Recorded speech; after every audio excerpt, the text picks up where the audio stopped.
Constitution club में हो रही इस बेहद ज़रूरी बहस में, डिबेट में आप सभी का बहुत बहुत स्वागत है। मेरा नाम सौरभ द्विवेदी है। मैं इंडिया टुडे हिंदी मैगज़ीन का और लल्लन टॉप का संपादक हूं और आज की इस बहस का मॉडरेटर भी। इससे पहले कि ये बहस, जिसका शीर्षक, जिसका टॉपिक है डज गॉड एग्जिस्ट, ये शुरू हो दो विद्वानों के बीच जिनके नाम हैं श्री जावेद अख्तर और श्री मुफ्ती शमाइल नदवी जी, मैं कुछ बुनियादी चीज़ें आप लोगों को बता दूं ताकि ये बहस व्यवस्थित ढंग से चले, वैसे नहीं जैसी बहसों को देखने के हम इन दिनों आदी हो गए हैं। पढ़ी लिखी अकादमिक बहस। इस बहस का प्रारूप कैसा होगा, इसका स्ट्रक्चर कैसा होगा, पहले मैं आपको ये बता देता हूँ। सबसे पहले नौजवान विद्वान मुफ्ती शमाइल नदवी जी 10 मिनट अपनी दलीलें आप लोगों के सामने रखेंगे। उसके बाद जावेद अख्तर साहब 10 मिनट अपनी बात रखेंगे। उसके बाद जिसको हम अंग्रेज़ी में रिबटल कहते हैं, एक जवाबी दौर रहेगा कि आपने जो कहा मैं उससे मुतमईन हूँ कि नहीं हूँ, और हमने जो कहा। इसके बाद बहस का राउंड 2 शुरू होगा। दोनों विद्वानों को फिर से 7-7 मिनट का वक्त मिलेगा और इसके बाद रिबटल राउंड 2 होगा 5-5 मिनट का। इसके बाद एक दूसरे से सवाल जवाब होंगे। इसके लिए हमने लगभग 16 मिनट का वक्त तय किया है। अब ये सवालों की प्रकृति पर निर्भर करता है कि कितने सवाल होंगे, इसीलिए हमने वक्त की पाबंदी रखी है। और इसके बाद आखिरी में 5-5 मिनट का वक्त दोनों विद्वानों को एक बार फिर से दिया जाएगा अपने क्लोजिंग आर्ग्यूमेंट के लिए।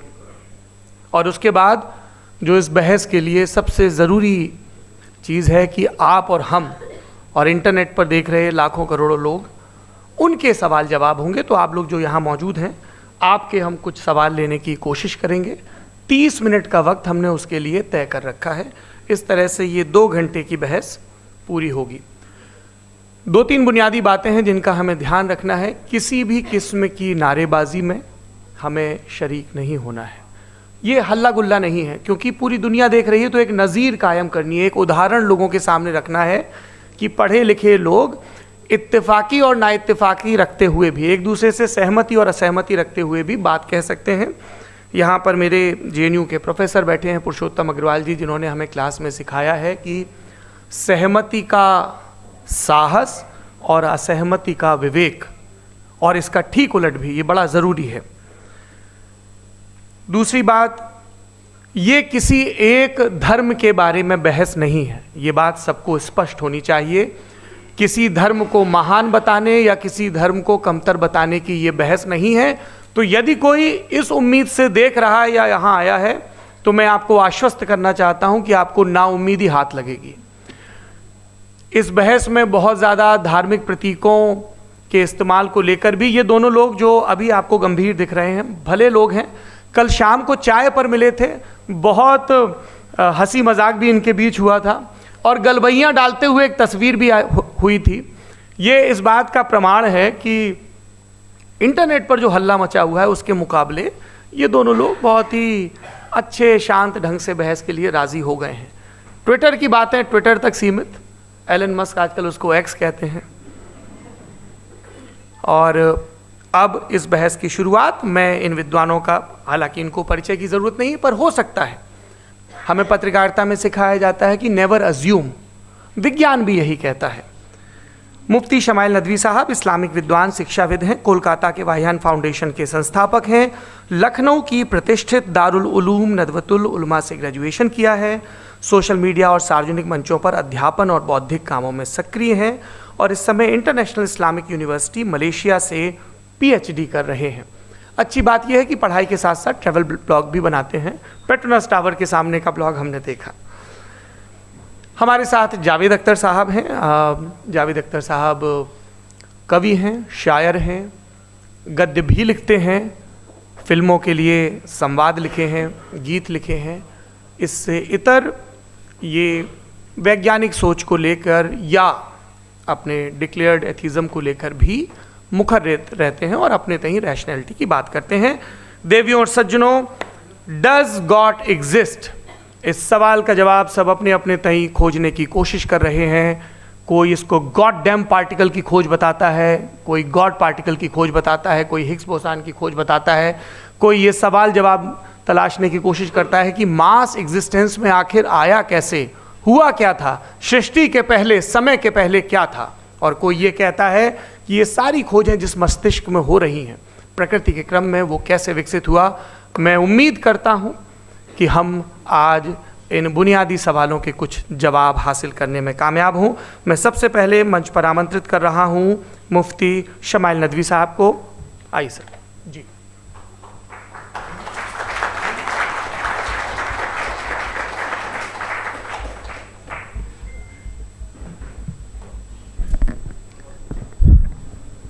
एक आखिरी गुजारिश, आप बोलना शुरू करें। आप लोग प्लीज अपने फोन फ्लाइट मोड पे या साइलेंट मोड पे रखें। एक बार चेक कर लें, कई बार बेध्यानी हो जाती है।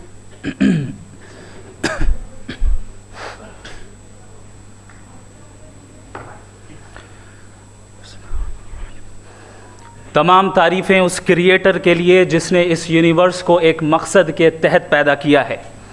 रिस्पेक्टेड जनाब जावेद अख्तर साहब, मिस्टर सौरभ द्विवेदी और respected audience, thank you all for being here today. आज की डिबेट में चूंकि हम बात करने वाले हैं डज गॉड एग्जिस्ट के टॉपिक पर, तो ये एक ऐसा टॉपिक है जिसके मुताल्लिक कोई भी डिसीजन लेने के लिए अलग अलग स्टैंडर्ड्स हो सकते हैं। लिहाजा डिबेट के शुरू में ये ज़रूरी है कि हम ये जान लें कि आज के इस टॉपिक में कौन सा स्टैंडर्ड सही होगा और कौन सा गलत होगा। सबसे पहला स्टैंडर्ड जिसे मैं समझता हूं कि हमारे रिस्पेक्टेड जनाब जावेद अख्तर साहब बड़ी तेज़ी के साथ उसकी तरफ लपकेंगे, वो है साइंस। जबकि साइंस दर हकीकत खुदा के एग्जिस्टेंस को डायरेक्टली साबित करने या उसके एग्जिस्टेंस को डिनाई करने के लिए स्टैंडर्ड नहीं बन सकती। और उसकी वजह क्या है, ये मैं नहीं कह रहा, ये वो लोग कह रहे हैं जो साइंस के एक्सपर्ट्स हैं। नेशनल एकेडमी ऑफ साइंस कहती है science doesn't have the processes to prove or disprove the existence of God. Why? क्योंकि साइंस का ताल्लुक एम्पेरिकल एविडेंस से है और एम्पेरिकल एविडेंसेस का ताल्लुक हमारे नेचुरल और फिजिकल वर्ल्ड से है, जबकि गॉड नॉन फिजिकल और सुपर नेचुरल रियलिटी है। लिहाजा नॉन फिजिकल रियलिटी को आप उस टूल के साथ नहीं चेक कर सकते जिसका काम फिजिकल रियलिटी को तलाश करना है। लिहाजा आज इस डिबेट में गॉड की एग्जिस्टेंस को साबित करने या उसे डिनाई करने में साइंटिफिक एविडेंस को एक्सेप्ट नहीं किया जाएगा। दूसरा स्टैंडर्ड हो सकता है रेविलेशन, कि रेविलेशन के जरिए हम ये साबित करें कि गॉड एग्जिस्ट करता है या नहीं। लेकिन ये स्टैंडर्ड भी आज इररेलेवेंट है। क्यों? क्योंकि रेविलेशन मेरे नज़दीक सोर्स ऑफ नॉलेज है, वैलिड सोर्स ऑफ नॉलेज है, लेकिन हमारे जावेद अख्तर साहब के नज़दीक ये वैलिड सोर्स ऑफ नॉलेज नहीं है। लिहाजा आज की डिबेट में मैं एक भी एविडेंस किसी भी मजहबी स्क्रिप्चर से नहीं दूंगा ताकि जावेद अख्तर साहब के लिए वो अनएक्सेप्टेबल ना हो। तीसरा जो मेयार हो सकता है वो है ऑब्जर्वेशन, कि भाई कोई कहे कि हमें खुदा दिखाओ, अगर है तो दिखाओ, या ये कि खुदा के एग्जिस्टेंस पर एम्पेरिकल एविडेंस दो, तो ये है दर हकीकत गलत टूल का इस्तेमाल करना। ये ऐसा ही है कि जावेद साहब मुझसे ये मुतालबा करें कि मुफ्ती साहब आप मेटल डिटेक्टर के ज़रिए प्लास्टिक डिटेक्ट करके दिखाएं। अब चूंकि प्लास्टिक डिटेक्ट नहीं हो पा रही है लिहाजा plastic does not exist. No, you are using the wrong tool. इस टूल से प्लास्टिक को डिटेक्ट नहीं किया जाता। लिहाजा मैं समझता हूं कि गॉड के एग्जिस्टेंस पर एम्पेरिकल एविडेंस का मुतालबा करना एक बचकाना मुतालबा है, और हमारे रिस्पेक्टेड जनाब जावेद अख्तर साहब इस स्टेज से अब बहुत आगे निकल चुके हैं। अब बचता है एक ही स्टैंडर्ड, और वो स्टैंडर्ड है अक्ल, लॉजिक, रीजनिंग। और यही वो स्टैंडर्ड है जिसके तहत गॉड के एग्जिस्टेंस को साबित किया जाएगा या गॉड की एग्जिस्टेंस को डिनाई किया जाएगा। लेकिन चूंकि ये बहुत इंपॉर्टेंट और सेंसिटिव टॉपिक है, इसलिए लॉजिकल आर्ग्यूमेंट भी ऐसा होना चाहिए जो डेफिनेटिव हो, इनडेफिनेटिव ना हो, जो 2 और 2 4 की तरह बिल्कुल वाजे हो, जिसे लॉजिकली रिजेक्ट करना पॉसिबल नहीं हो। फॉर एग्जाम्पल हम कहें हमारे रिस्पेक्टेड मिस्टर सौरभ साहब, ये एक इंसान है और तमाम इंसान कॉन्शियस बीइंग है, लिहाजा नतीजा क्या निकला, हमारे सौरभ साहब भी कॉन्शियस बीइंग है। क्या ये इनडेफिनेट आर्ग्यूमेंट है या डेफिनेट आर्ग्यूमेंट है? ये डेफिनेट आर्ग्यूमेंट है, ये 2 और 2 की तरह वाजे है, इसमें किसी तरह जो है लॉजिकली इसको रिजेक्ट नहीं किया जा सकता। तो अगर आज हमारे जावेद अख्तर साहब ऐसी कोई अकली दलील और लॉजिकल एविडेंस दें खुदा के ना होने पर जो डेफिनेट भी हो, तो मैं ये ऐलान करता हूं कि यकीनन मैं उस एविडेंस को कबूल करूंगा और उस पर गौर करूंगा। लेकिन साथ में ये भी ऐलान कर देता हूं प्रेडिक्शन के तौर पर कि ऐसा कोई डेफिनेट आर्ग्यूमेंट कोई नहीं पेश कर सकता। दलील हम देंगे और डेफिनेटिव दलील देंगे, लॉजिकल दलील देंगे, ऐसी दलील देंगे जो एंटायर एथिस्टिक वर्ल्ड उसे रेफ्यूट नहीं कर सकती। चलें अब हम एक एग्जाम्पल सोचते हैं, एक सिनेरियो, सिंपल सिनेरियो, तमाम ऑडियंस से गुजारिश है, हम और आप एक आइसोलेटेड आइलैंड पर हैं, ऐसा आइलैंड जहां पे हमसे पहले कोई कभी नहीं गया। चलते चलते आपके सामने अचानक आपने देखा एक पिंक कलर की बॉल पड़ी हुई है। सबसे पहला सवाल आपके जहन में क्या आएगा कि ये बॉल यहां क्यों आई, कैसे आई, ये पिंक कलर की ही क्यों है, कोई और कलर भी हो सकता था, ये इसी शेप में क्यों है, कोई और शेप भी हो सकता था। नेचुरली आप इस तरफ पहुंचेंगे कि कोई ना कोई है जिसने इन स्पेसिफिक प्रॉपर्टीज के साथ इस बॉल को बनाया है और यहां पे रखा है। चूंकि आप जानते हैं कि ये जो बॉल है इसका एग्जिस्ट करना जरूरी नहीं है, ये एग्जिस्ट कर भी सकती थी, नहीं भी कर सकती थी, और एग्जिस्ट करना ही था तो किसी और फॉर्म में करती, किसी और कलर में करती। अब आप इस बॉल को एक्सपैंड करते चले जाएं, एक्सपैंड करते चले जाएं, एक्सपैंड करते चले जाएं, यहां तक कि ये बॉल यूनिवर्स के साइज की हो जाए। बताइए कि क्या साइज के बढ़ जाने से सवाल बदल जाएगा? हरगिज नहीं बदलेगा।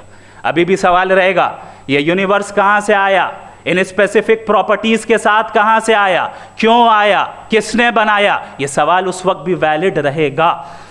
लेकिन ये सवाल अगर हम जनाब जावेद अख्तर साहब से करें तो चूंकि इनका वर्ल्ड व्यू एथिस्टिक है, और सिर्फ इनका नहीं, मतलब जितने भी एथिस्ट हैं और एथिस्टिक वर्ल्ड व्यू को रखने वाले से अगर आप ये सवाल करें कि ये यूनिवर्स कहाँ से आया, तो इनका जवाब या तो आर्ग्यूमेंट फ्रॉम इग्नोरेंस होगा या डॉगमेटिक होगा।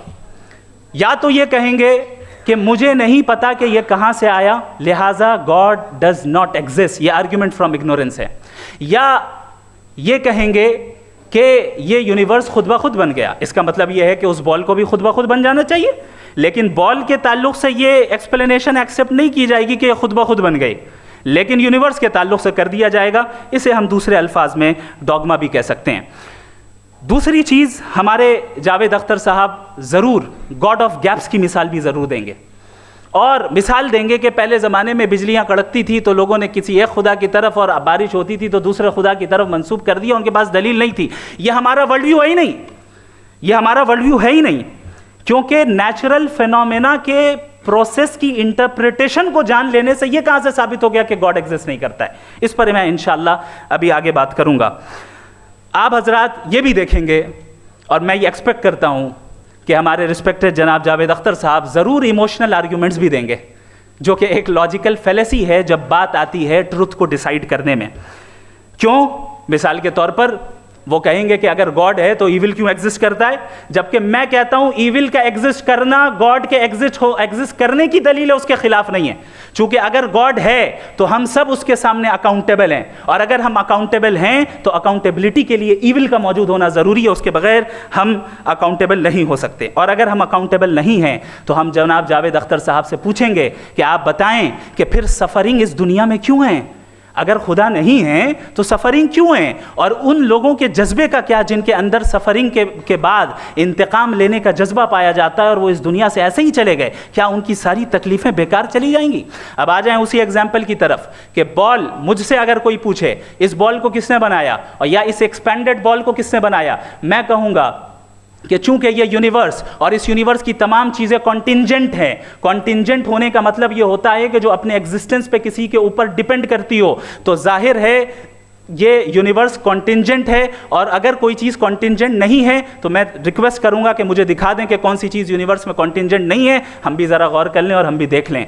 और जब कॉन्टिंजेंट चीज़ें मौजूद हैं तो फिलोसोफर्स की इस्तिलाह के मुताबिक, हम उस टर्मिनोलॉजी के मुताबिक हम उस जगह तक पहुंचते हैं और उस हस्ती तक पहुंचते हैं जिसे नेसेसरी बीइंग कहा जाता है, कि ये वो नेसेसरी बीइंग है जिसका मौजूद ना होना नामुमकिन हो। चूंकि अगर ये मौजूद ना हो तो सारी चीज़ें एग्जिस्टेंस में आएंगी ही नहीं, और ये सारी कॉन्टिंजेंट चीज़ें उसी के ऊपर डिपेंड करती हैं। अब अगर आप ये सवाल करते हैं कि फिर उस हस्ती को किसने बनाया, फिर उसका कॉज क्या है, फिर उसका कॉज क्या है, फिर उसका कॉज क्या है, और एंडलेसली चले जाएं, इसे हम कहते हैं इन्फिनिट रीग्रेस ऑफ कॉजेज, जो कि लॉजिकल फैलेसी है। कॉन्सेप्चुअली इन्फिनिटी पॉसिबल है। मिसाल के तौर पे न्यूमेरिकल्स 1 2 3 गिनते चले जाएं, इन्फिनिट नंबर्स हैं। मैं कॉन्सेप्चुअली बात नहीं कर रहा, प्रैक्टिकली रियलिटी में साबित करके दिखाएं कि infinite regress of causes possible है या नहीं। अगर पॉसिबल है तो हम मान लेंगे, मिसाल दे दें, और पॉसिबल नहीं है तो एक ही ऑप्शन बचता है जिसे हम कहते हैं नेसेसरी बीइंग। ऐसी नेसेसरी बीइंग जो इंडिपेंडेंट है, क्योंकि अगर वो डिपेंडेंट हुई तो वो नेसेसरी नहीं रहेगी। ऐसी इंडिपेंडेंट बीइंग जो इटर्नल है, अगर वो इटर्नल नहीं होगी, उसकी बिगिनिंग होगी तो वो खुद कॉन्टिंजेंट है। ऐसी बीइंग जो पावरफुल है, क्योंकि कॉन्टिंजेंट को एक्चुअलाइज करने के लिए पावर चाहिए। ऐसी बीइंग जो इंटेलिजेंट है और नॉलेजेबल है, क्योंकि ये यूनिवर्स स्पेसिफिक फॉर्म और स्पेसिफिक लॉज ऑफ नेचर के तहत प्रिसाइजली चल रहा है। Thank you. थैंक यू मुफ्ती साहब। मैं इन दलीलों के बाद जावेद अख्तर साहब से गुजारिश करूंगा, आप बैठ के बोलना चाहेंगे या वहाँ? जी।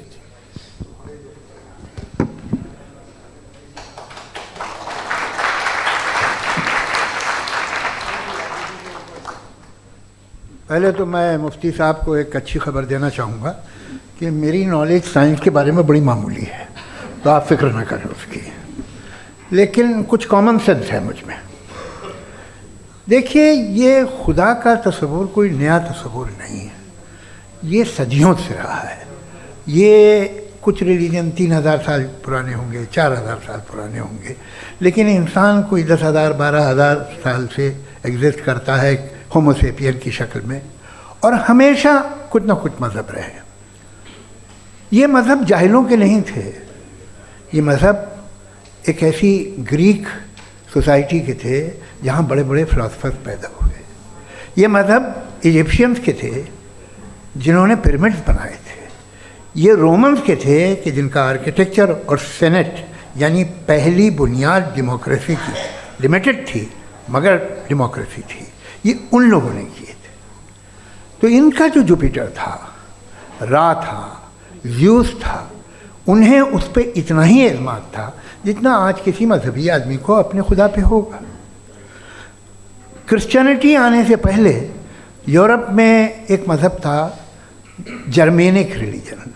उसका एक खुदा था, उसकी एक बीवी थी, उसके 2 बेटे थे, एक बेटी थी। फिर जर्मनी में जब यूरोप में क्रिश्चियनिटी आई तो वो खुदा, उसकी बीवी और पूरे ख़ानदान चला गया। तो हमने, अगर हम हिस्ट्री देखें तो खुदा जो हैं वो ज़्यादातर फ़ानी है, वो हमेशा रहे नहीं।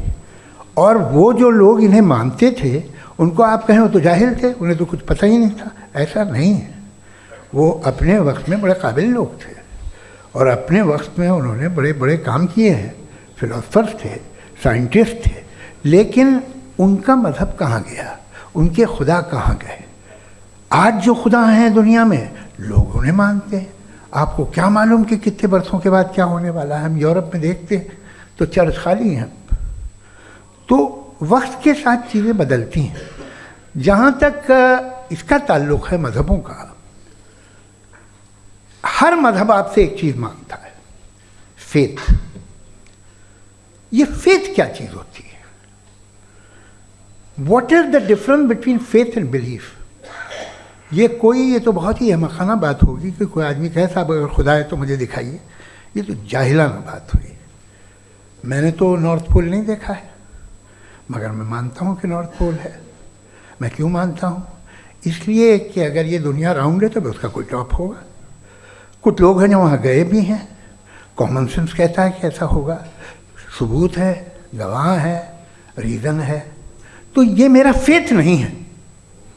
तो फेथ में और बिलीफ में डिफरेंस क्या है? जो मज़हब मांगता है आपसे, हर मज़हब फेथ मांगता है। फेथ का मतलब ये है कि ना कोई गवाह हो, ना कोई सबूत हो, ना कोई रैशनल हो, ना कोई लॉजिक हो, ना कोई प्रूफ हो, मगर तुम एक बात को मानो। ये है फेथ। वरना बिलीफ होता। अगर इसमें कुछ भी सबूत होते, गवाह होते, तो फिर इसे आप बिलीफ कहते हैं। जैसे मेरा बिलीफ है कि नॉर्थ पोल है, मेरा फेथ थोड़ी है। फेथ इन तमाम शर्तों को रद्द करता है। तो फिर स्टुपिडिटी क्या है? अगर मैं एक बात ऐसी मानूं जिसकी ना कोई लॉजिक है, ना कोई रैशनल है, ना कोई प्रूफ है, ना कोई गवाह है, ना कोई सबूत है, और मैं उसे मानूं, तो ये स्टुपिडिटी हुई। इसे ही भाई कल को मैं यकीन कर लूँ कि एलॉन मस्क जो है मेरा भाई है, तो मुझे इंतहाई खुशी होगी, सुकून भी बहुत मिलेगा मुझे। लेकिन और कहे भाई क्यों मानते हो, क्या सबूत है? भाई वो तो अमेरिकन है और तुम तो इंडियन हो, वो तो नस्ल अलग है, तुम्हें कभी मिले भी नहीं। साहब देखिए मेरा फेथ है, इस पर बात न किया। फेथ का मतलब ही यह है कि आप प्रूव नहीं कर सकते। अगर आप प्रूव कर सकते हो तो फेथ की ज़रूरत ही नहीं। फिर तो आप बात करेंगे, आप कितनी बहस कर लीजिए। अल्टीमेटली दुनिया का हर मज़हब फेथ पे टिका है, और फेथ का मतलब है एक ऐसा यकीन जिसका कोई सबूत, कोई गवाह, कोई रैशनल नहीं। अब आप ये कहें, क्या आप ये क्यों कह रहे हैं कि साहब ये कायनात किसने बनाई? कमाल ये है कि आपने बताया कि एक आइलैंड पे गए और एक बॉल देखी। आपने ये नहीं कहा कि आइलैंड किसने बनाया, आपको सिर्फ बॉल पे हैरत हुई। हमने आइलैंड पे हमने हैरत नहीं की, होते हैं आइलैंड।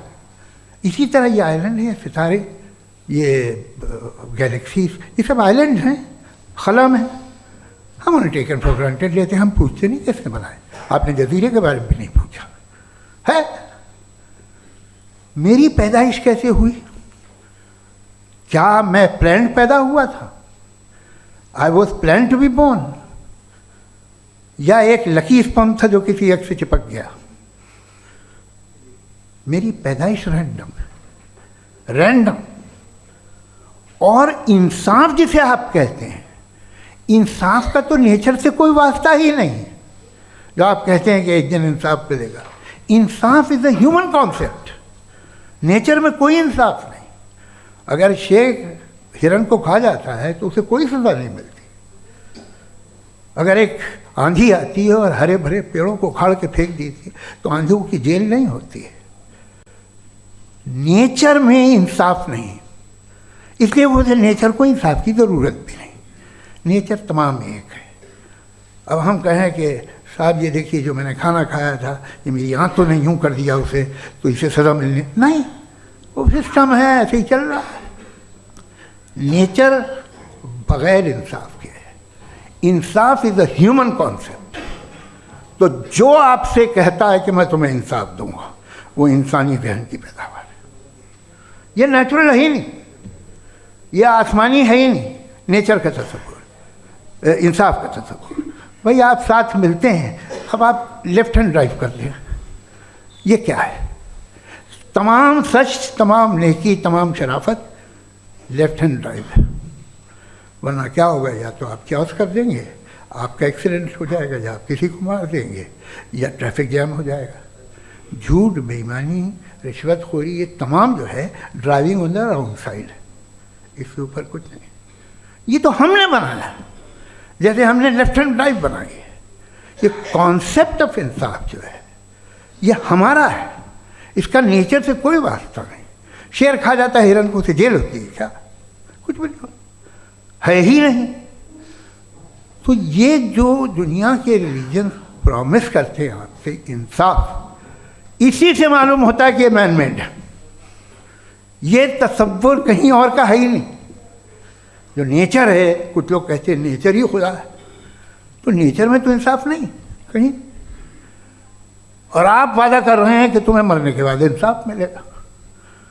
मुझे अगर मिलेगा तो मैं बहुत खुश होऊंगा, लेकिन मैं यकीन नहीं कर पाता हूँ, इसलिए कि मैं फेथ नहीं पैदा कर सकता।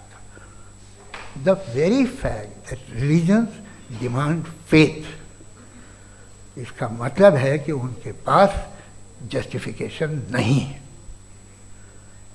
अच्छा साहब, फिर रिलीजन अगर मॉडरेशन में है, कोई सा भी रिलीजन, वो आप में कुछ खूबियाँ भी पैदा करता होगा। देखिए उससे ये फ़ायदा है, वो फ़ायदा है। अल्कोहल जो है वो ज़्यादातर दवाओं में यूज़ होती है, और एक सर्वे किया गया था अमेरिका में कि लॉन्जिटिविटी किन लोगों की है। तो एक तरफ वो लोग थे जो शराब पीते ही नहीं थे, और एक तरफ वो थे जो एक बोतल शराब रोज़ पीते थे। सबसे ज़्यादा लंबी उम्र उनकी है जो 2 पैक नाप के शराब पीते और खाना खाते हैं। मगर हम शराब को बुरा समझते हैं, मैं भी बुरा समझता हूँ। क्यों? ऐसा होता नहीं। कुछ चीज़ों में आदत होती है कि वो बढ़ती है। आज तक में एक आदमी दूध पीता है, आप 10 साल बाद भी मिलेंगे तो एक ही गिलास पीता होगा। ऐसा नहीं होता, सुबह से दूध पीता रहता है। मिल्कोहलिक मैंने नहीं देखे, अल्कोहलिक होते हैं। ये टेंडेंसी है मजहब की कि वो बढ़ता है, जैसे कैंसर बढ़ता है, जैसे शराब बढ़ती है। कुछ लोग होंगे जो उसे सही तरह से यूज़ करते। मुझे यकीन है कि हमारे मुफ्ती साहब भी उनमें से एक हैं, इनसे बहुत खुशी हुई मुझे इनसे मिलकर। लेकिन कितने लोग हैं कि आज आप देखते हैं दुनिया में जो तबाहियाँ हैं, इनमें कितना हाथ है उन लोगों का जो बिलीवर कहते था मजहब ये नहीं कहता, ना कहता होगा, मगर जब ये मजहब पीते हैं तो ऐसे बिहेव करते हैं। थोड़ा सा अगर हो तो शायद बहुत अच्छी बात, लेकिन शराब थोड़ी सी नहीं रहती, उसमें टेंडेंसी है। पहले थोड़ा सा अगर 2-3 कैंसर के सेल हो ना बॉडी में तो आदमी सिम रहेगा, लेकिन वो 2-3 सेल नहीं रहते, वो मल्टीप्लाई होते हैं। जावेद साहब, टाइम पूरा हो गया। टाइम हो गया तो बस बात खत्म हो गई। अच्छा, मुझे कुछ और कहने को था भी नहीं। जी, मैं पहले जवाबी दौर के लिए इनवाइट कर रहा हूँ मुफ्ती साहब को। Your rebuttal round 1, you have 7 minutes.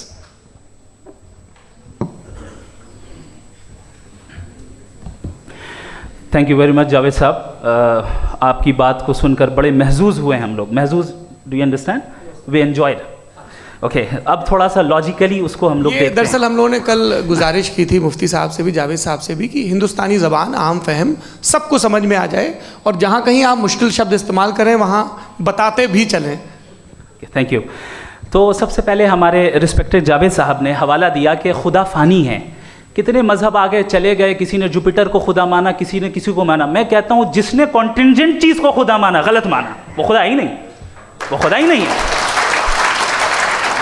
हम तो नेसेसरी बीइंग को साबित करने बैठे हैं, वो नेसेसरी कॉज जो इटरनल है, जो अबदी भी है और अजली भी है। हम किसी और को साबित करने नहीं बैठे। दूसरी चीज़, उन्होंने कहा कि फेथ एंड बिलीफ, ये एक ऐसी डेफिनेशन है फेथ की जो इन्होंने पहली मर्तबा पेश की है, या माफ़ कीजिएगा, इन्होंने पहली मर्तबा पेश नहीं की है, रिचर्ड डॉकिंस ने पहली मर्तबा पेश की है। मुझे मालूम है ये सोर्स कहाँ से है।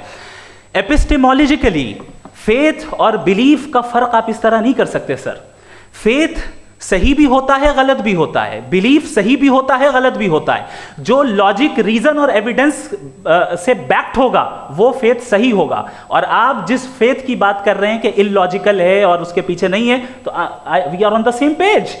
हम नहीं मानते उस फेथ को, जो फेथ ऐसा हो जिसके पीछे कोई लॉजिक ना हो, एविडेंस ना हो, हम नहीं मानते। हम तो उस फेथ के कायल हैं जिसके पीछे लॉजिक हो और एविडेंस हो। तो बिलीफ सही भी होता है, गलत भी होता है, फेथ भी सही होता है और गलत भी होता है। तो आज फेथ और बिलीफ के डिफरेंस पे बात नहीं हो रही है। आज आप चाहे फेथ एक्सेप्ट कर लें या बिलीफ एक्सेप्ट कर लें, आज ये बात होगी कि ट्रूथ क्या है, चाहे ट्रू बिलीफ सही है या ट्रू फेथ सही है, और फॉल्स फेथ क्या है और फॉल्स बिलीफ क्या है, बात इस पे हो रही है। दूसरी चीज इन्होंने पूछा, स्टुपिडिटी फिर क्या है?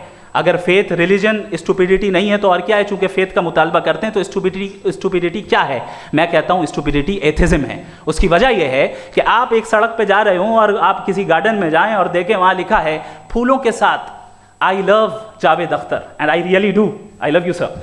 तो जब आप वहां पर पहुंचे तो वहां पहुंचकर अब ये बताएं, क्या आप ये कहेंगे wow what a natural selection? ये क्या नेचुरल सिलेक्शन है? नहीं, ये प्रिसाइजली डिजाइंड है, इसके पीछे डिजाइनर है।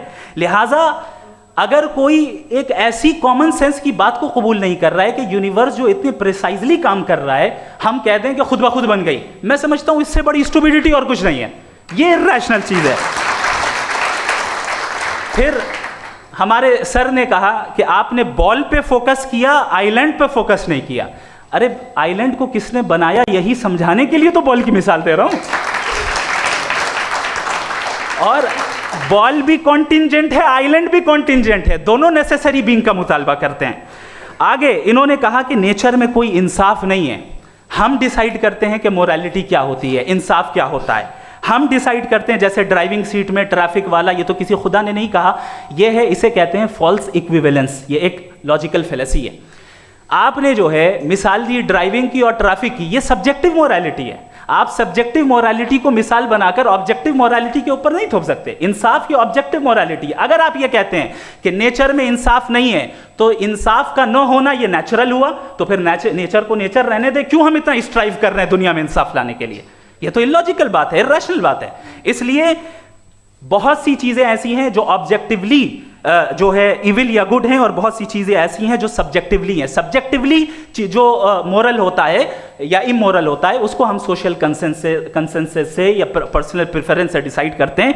लेकिन जो ऑब्जेक्टिव मोरालिटी है, जिसमें इंसाफ आया, जो इन्होंने बार बार रिपीट किया, ये ऑब्जेक्टिव है, सब्जेक्टिव नहीं है। अगर आप कहते हैं ये सब्जेक्टिव है तो मेरा सवाल आपसे ये है, क्या सोशल कंसेंसस के जरिए अगर जुल्म को सही करार दे दिया जाएगा तो आप जुल्म को जस्टिफाई करेंगे? दूसरी चीज इन्होंने ये कहा कि 2 पैक शराब पी लें तो वो उतने पे नहीं रहता, बढ़ जाता है। यही मामला मजहब के साथ है। 2 पैक आप पी लें बढ़ेगा। तो ये एक ऐसी मिसाल है, इसको कहीं भी फिट कर लें कि आप एथिज्म पे जब फिट करें, जब आप 2 पैक एथिज्म का लेंगे ना तो वो बढ़ बढ़ के नॉर्थ कोरिया बनेगा। Thank you.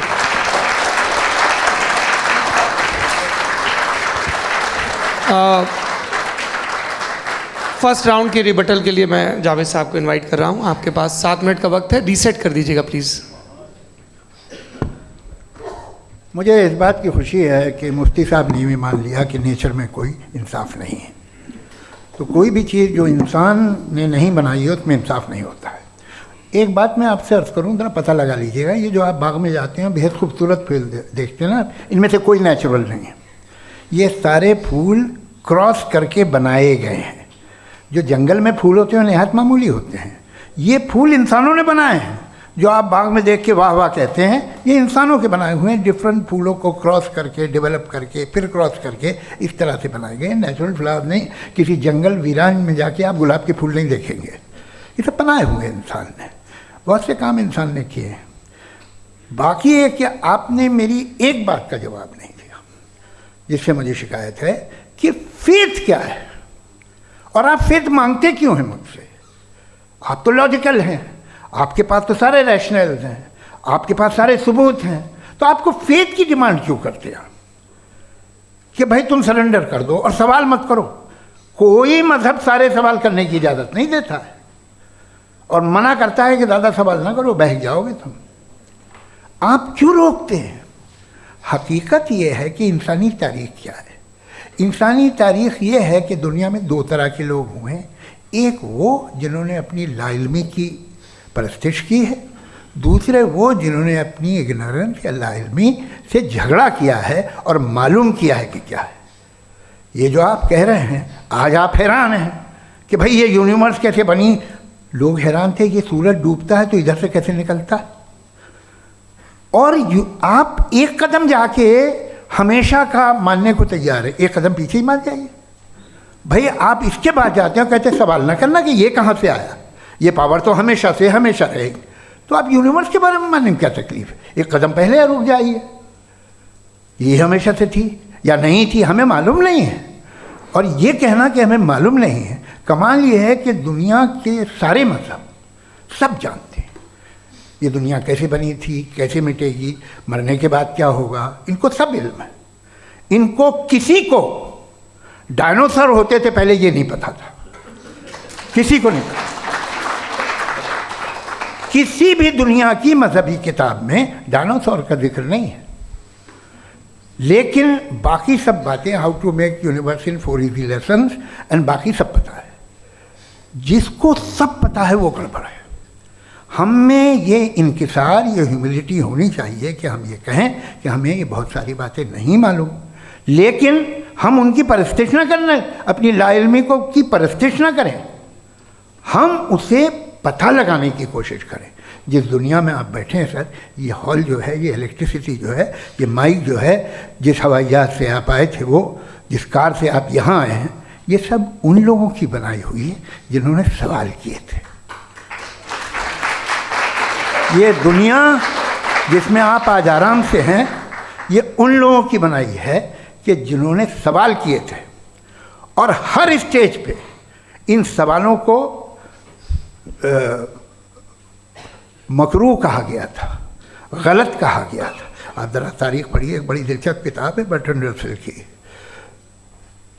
जिसमें उसने रिलीजन एंड साइंस कि कब से रिलीजन जो है साइंस के अगेंस्ट है। और हद तो ये है कि भाप के इंजन के खिलाफ थे, स्टीम इंजन के भी खिलाफ थे, और फतवे हुए उन पर, वेटिकन ने दिए। तो ये हमेशा, अभी जैसे ही ये राइट विंगर आते हैं अमेरिका में पावर में, तो वो जो अपना ये क्या बोलते हैं उसे, सीड क्या बोल रहे, सीड क्या जो, हाँ नहीं सीड जो होते हैं जिन पे जी, नहीं भाई, वो जो ह्यूमन बॉडी के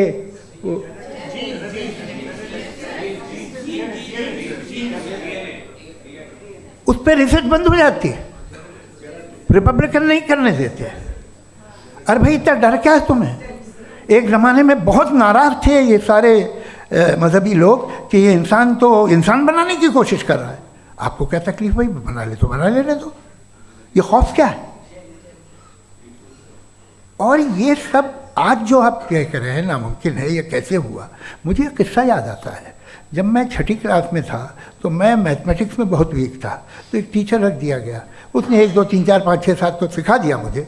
वो दिन मैं भूल नहीं सकता हूँ मुफ्ती साहब, जिस दिन उसने ये बताया कि 1/2 क्या होता है और 3/4 क्या होता है।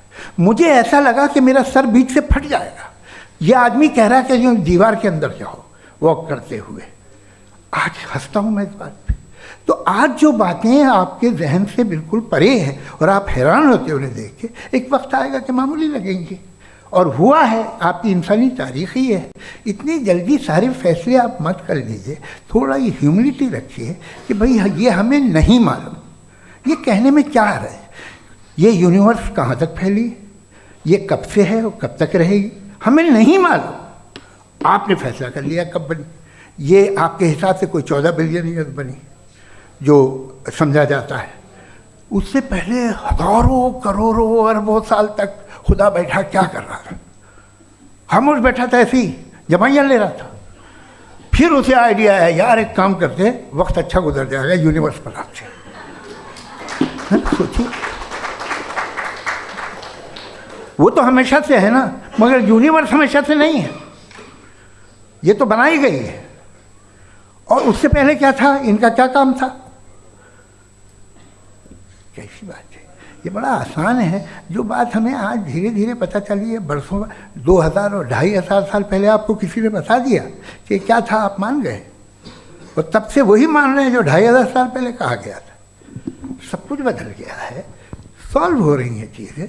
अभी साइंस बिल्कुल दावा नहीं करती, या कोई फिलोसफर ये दावा नहीं करता कि हमें सब मालूम, बल्कि वो कहता है कि हमें जितना मालूम होता है उससे ये मालूम होता है कि हमें कितना कम मालूम। तो हम अपनी जहालत से लड़े, उसकी परस्तिश न करें। जी, टाइम है। Thank you so much. मैं तर्कों की श्रृंखला में राउंड 2 के लिए मुफ्ती साहब को आमंत्रित कर रहा हूँ। आपके पास एक बार फिर से 7 मिनट का वक्त है। शुक्रिया। जनाब जावेद अख्तर साहब कई मर्तबा दोहरा रहे हैं कि फ़ेथ का मतलब बताइए, फ़ेथ का मतलब बताइए। मैंने बता दिया, फ़ेथ सही भी होता है, गलत भी होता है। और आज हम फ़ेथ पे बात नहीं कर रहे, हम ट्रुथ और डज गॉड एग्जिस्ट पे बात कर रहे हैं। क्या डज गॉड एग्जिस्ट, ये ट्रुथ यानी गॉड है या नहीं है, इसमें से दोनों ट्रुथ क्या है। अब आप उसे फेथ कह लें, बिलीफ कह लें, नॉट माई बिजनेस। उसके बाद आपने कहा कि भाई सवाल करने से मजहब रोकता है। मैं कहता हूं जो रोकता है वो रोकता होगा, मैं नहीं रोकता, बल्कि सवाल करें, सवाल करना चाहिए। सवाल कर करके तो हम आगे बढ़ते हैं, तरक्की करते हैं, और इसीलिए मैं आज यहाँ पे आया हूँ। लेकिन सवाल सिर्फ खुदा से नहीं होगा, आपसे भी होगा। सवाल एथिज्म से भी होगा, सवाल सिर्फ मजहब से नहीं होगा, सबसे होगा। और आज मैं सवाल करूंगा और उम्मीद है कि आप जवाब देंगे। अभी तक आपने वैसे कॉन्टिंजेंसी आर्गुमेंट का कोई जवाब नहीं दिया है। चलें, आपने कहा यूनिवर्स के बारे में इटर्नल क्यों नहीं बोल देते। ये चूंकि लॉजिकली पॉसिबल ही नहीं है कि यूनिवर्स इटर्नल हो। यूनिवर्स एक कॉन्टिंजेंट चीज़ है जो टाइम एंड स्पेस के पाबंद है, टाइम एंड स्पेस से बाउंड है। जो टाइम एंड स्पेस से बाउंड होगा वो कॉन्टिंजेंट होगा, जो कॉन्टिंजेंट होगा वो उसकी बिगिनिंग हुई होगी, जिसकी बिगिनिंग हुई होगी वो इटर्नल नहीं हो सकता। ये तो कॉमन सी बात है। आपने कहा कि किसी मजहबी किताब में डायनासोर का जिक्र नहीं है। अफसोस कि आज तक किसी मैथमेटिक्स की किताब में मुझे डायनासोर का जिक्र नहीं मिला।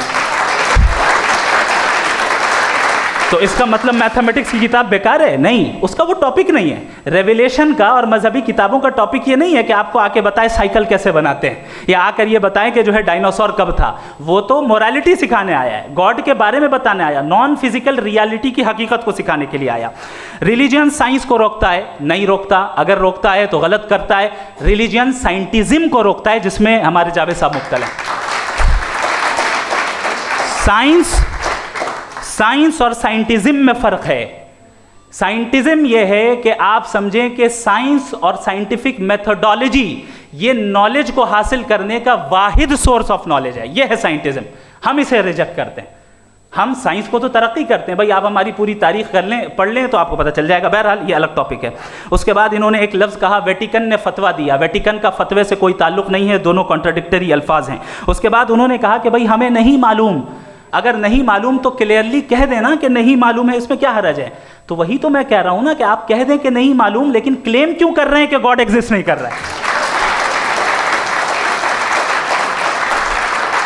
आप कह दें नहीं मालूम है, हो सकता है हो सकता ना हो, लेकिन आप क्लेम कर रहे हैं। The moment you say God does not exist, this is a claim, and now the burden of proof is upon you too, जैसे हमारे ऊपर है।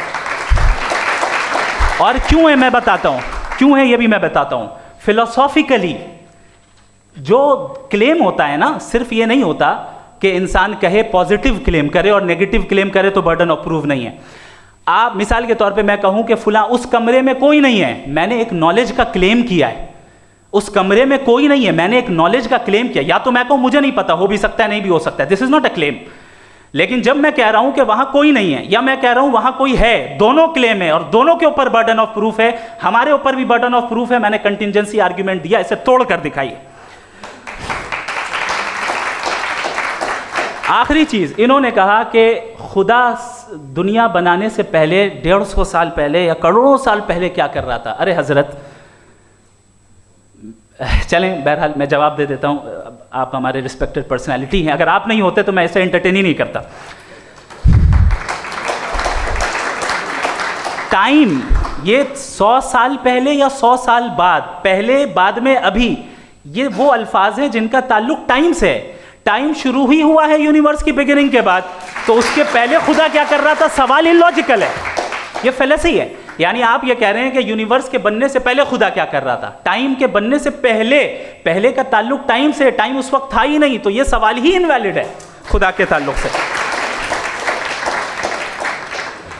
दूसरी चीज, आर्ग्यूमेंट ऑफ कंटिंजेंसी जो मैंने आपके सामने पेश की है, आपने बार बार ये प्रूफ किया और ये कह रहे हैं कि गॉड ऑफ गैप्स।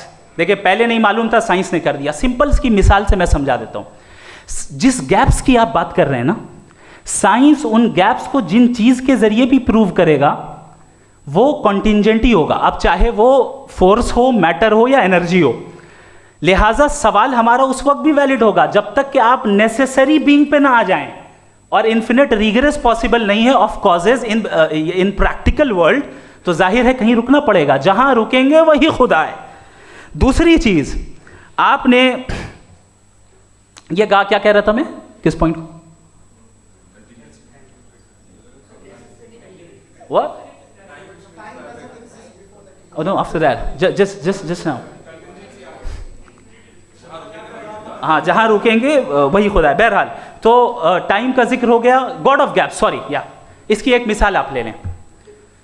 एक कार है, एक साहब ने देखा कि भाई कार जो है उसके व्हील्स कितने अच्छे लगे हुए हैं, सही जगह पे, स्टीयरिंग जो है कितने अच्छे जगह पे लगी हुई है, और सीट्स कितने वेल डिजाइंड है, कितनी प्रिसाइजली ये कार काम कर रही है, तो जरूर कोई ना कोई इसे क्रिएट किया है, किसी ने क्रिएट किया है। अब जावेद साहब आए और कह रहे जनाब बोनेट खोलिए, इसमें इंजन है, इंजन इस कार को चला रहा है, hence prove no one has created the car. This is illogical, this is irrational. आपने इंजन के जरिए उस गैप को तो साबित किया, लेकिन क्या उससे कार की जो क्रिएशन है और उसका जो क्रिएटर है ये इम्पॉसिबल हो जाए? ऐसा पॉसिबल है? उसका सवाल खत्म हो जाए, ऐसा पॉसिबल है? नहीं। आपने गैप्स को फिल करके, कॉन्टिंजेंट चीजों से गैप्स को फिल करके हमारे ऑब्जर्वेशन को और ब्रॉड कर दिया। अब हमें और पता चल गया कि ये जो कार है इसका सिस्टम कितना ज्यादा कॉम्प्लेक्स है। पहले कम समझते थे, अब कॉम्प्लेक्सिटी और ज्यादा वाजे हो गई। अब हमें समझ में आ रहा है कि हमारी सर्टेनिटी और बढ़ गई कि जरूर इस कार को किसी ना किसी ने बनाया। यही मामला यूनिवर्स का है। साइंस हमेशा फिजिकल वर्ल्ड की चीजों को ही फिल करती जाएगी और फिजिकल चीजों से ही करती जाएगी, चूंकि एम्पेरिकल एविडेंस का ताल्लुक फिजिकल वर्ल्ड से है। आप साइंस के जरिए मेटाफिजिकल रियलिटी को कभी साबित नहीं कर सकते। ये रॉन्ग टूल का इस्तेमाल करना है। ये वही काम है कि आप मेटल डिटेक्टर से प्लास्टिक डिटेक्टर करने चलें, जो कि जाहिर है सही नहीं है। Thank you.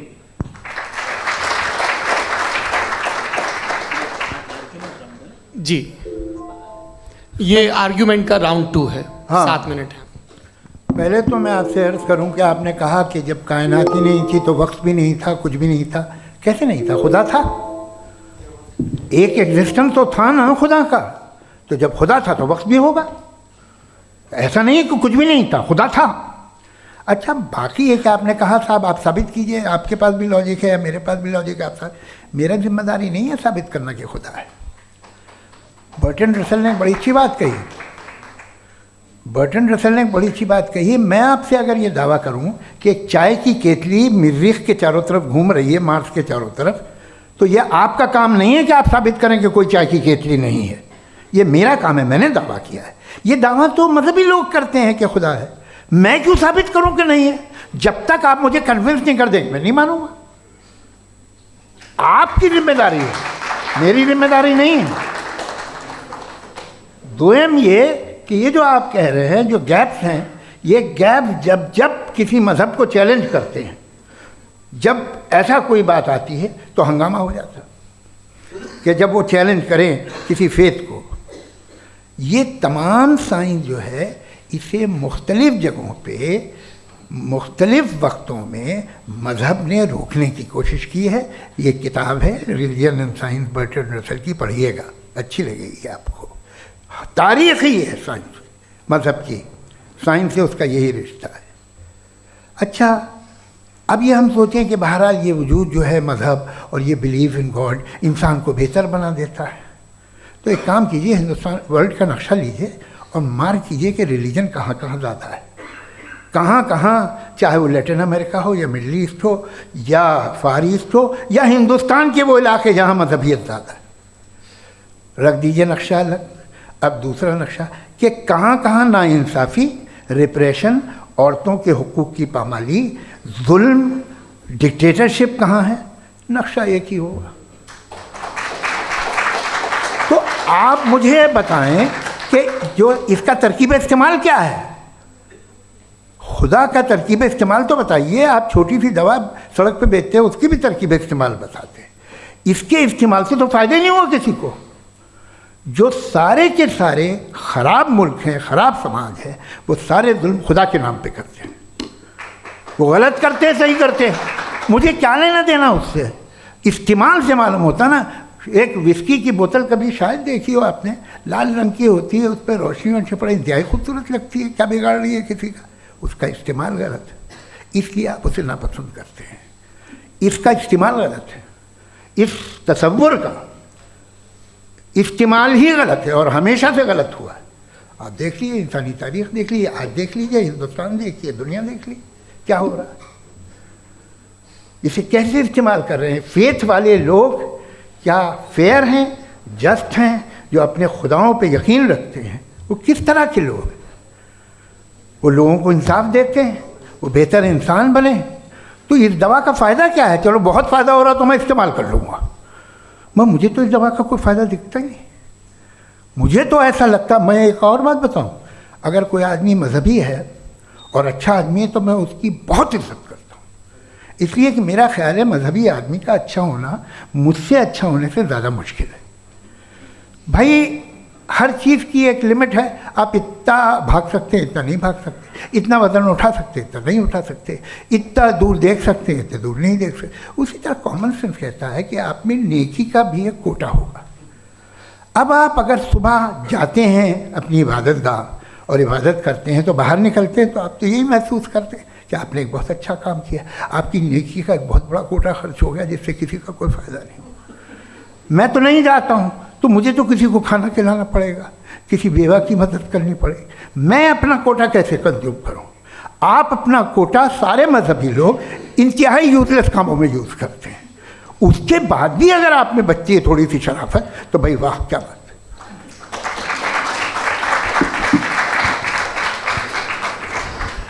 एक तो मुझे ये बात बहुत अच्छी लग रही है कि दोनों ही विद्वान समय को मानते हैं और बहुत समय से अपनी दलीलें और बाज़ दफ़ा समय से पहले अपनी तकरीरें पूरी करके अपनी अपनी कुर्सी पर बैठ रहे हैं।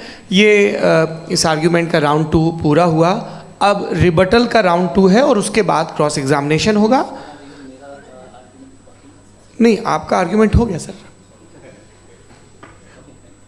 हमारे यहाँ स्कूल के सिलेबस में पंच परमेश्वर कहानी पढ़ाई जाती है, प्रेमचंद जी की लिखी हुई। आप निश्चिंत रहिए, आपके कोई राउंड में मिस नहीं होने दूंगा। रिबटल का राउंड 2, मुफ्ती शमाइल नदवी साहब।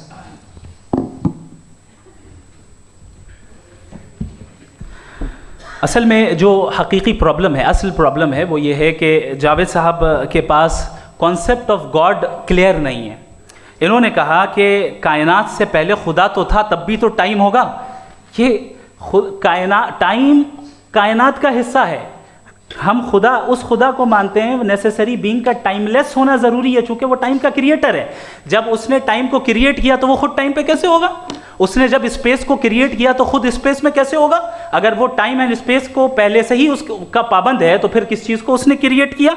लिहाजा ये सवाल गलत है कि खुदा था तो टाइम होगा। बिल्कुल नहीं, टाइम के पाबंद हम हैं, खुदा नहीं है। हम फिजिकल वर्ल्ड से ताल्लुक़ रखते हैं, वो मेटाफिजिकल रियलिटी है।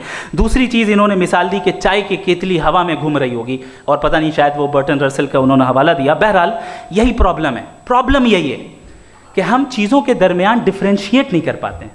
ये जो आपने मिसाल दी ये इमेजिनेशन है, और मैं जो साबित कर रहा हूँ वो लॉजिकल नेसेसिटी है। आप इमेजिन करने आए तो कुछ भी करें, जुपिटर में पिंक एलिफेंट होगा, यूनिकॉर्न होगा, करें, उससे कायनात पे क्या फ़र्क पड़ता है? उससे आप लॉजिकल नेसेसिटी साबित नहीं कर सकते। मैं तो उस प्राइम कॉज की बात कर रहा हूँ, उस नेसेसरी बीइंग की बात कर रहा हूँ जिसके बगैर इस कायनात का एग्जिस्टेंस मुमकिन नहीं है। दूसरी चीज़, मजहब को साइंस चैलेंज करती है वगैरह वगैरह, ये हमारा टॉपिक ही नहीं है। मैं इस पर बात करूँगा तो फिर मेरा वक्त चला जाएगा। मजहब के ऊपर चूँकि हमारी डिस्कशन नहीं है, साइंस को मजहब और बिलखुसूस मैं और हमारा वर्ल्ड व्यू कम से कम साइंस को पीछे नहीं करता है, साइंटिज्म की मजम्मत करता है। इसकी वजाहत मैंने पहले कर दी। दूसरी चीज़ इन्होंने कहा वर्ल्ड का नक्शा लीजिए, वर्ल्ड मैप लीजिए, 2 अलग अलग जगह की। हज़रत मैंने ये होमवर्क किया था और मैंने मिडिल ईस्ट का एक नक्शा लिया और यूरोप का एक नक्शा लिया, ये मजहबी इलाका और ये लिबरल और एथीस्ट इलाका। मुझे पता चला कि सबसे ज़्यादा रेप केसेस जो हैं वहाँ पर हैं।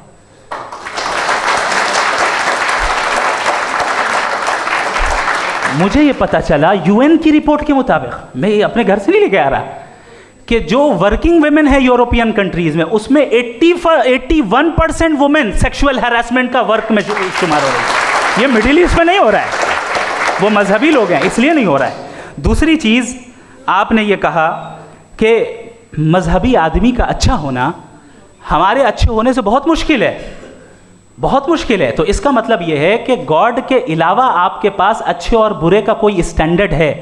मैं चाहूँगा कि कन्वर्सेशनल स्टाइल वाली डिस्कशन और सेगमेंट पे इसी पे बात कर लेते हैं। Thank you very much.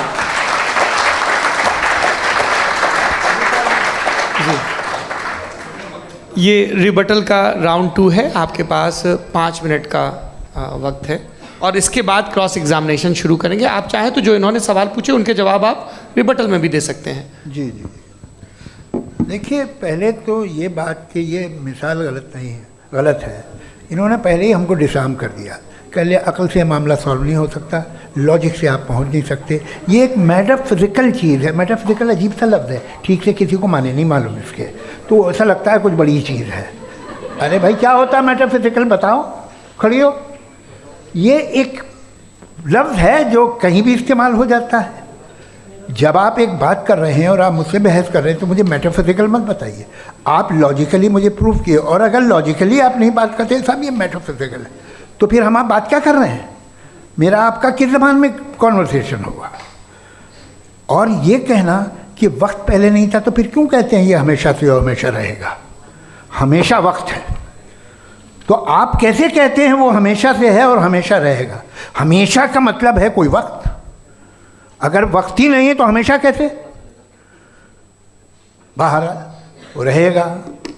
अब मैं ये देखता हूँ, आपने कहा ना कि वहाँ रेप ज़्यादा होते हैं, तो हम एक बात देखते हैं कि ये दुनिया जिस पे वो कादर मुतलक है, जिसकी मर्ज़ी के बगैर पत्ता भी नहीं हिलता, ओमनीपोटेंट है, ये दुनिया चल कैसे रही है? और इस दुनिया का हाल क्या है? 45,000 बच्चे जो 10 साल की उम्र से कम थे वो गाज़ा में मरे। भूख से काला हांडी में बच्चे मरते हैं और डिप्थेरिया से मरते हैं। डिप्थेरिया अजीब मर्ज है, गले में जाली बनना शुरू होती है, बच्चा नीला हो जाता है, गरीब का बच्चा, इसलिए कि पास इलाज नहीं। ये कादर मुतलक है जो चाहे कर दे, इससे आप दुआएं मांगते हैं हमारी ये काम कर दे वो कर दे, तो इसका मतलब डे टू डे लाइफ में वो इंटरफेयर करता है और ये देख रहा है वो। अगर वो वाकई भी है फॉर डिस्कशन सेक, तो मैं जब दुनिया देखता हूँ तो मेरे दिल में उसके लिए कोई इज्जत नहीं पैदा होती। ये क्या कर रहे हो तुम पूरे ऑल पावरफुल हो, ओमनीपोटेंट हो, ओमनी प्रेजेंट हो। तुम तो वहाँ गाज़ा में रहे होगे ना, तुम हर जगह हो।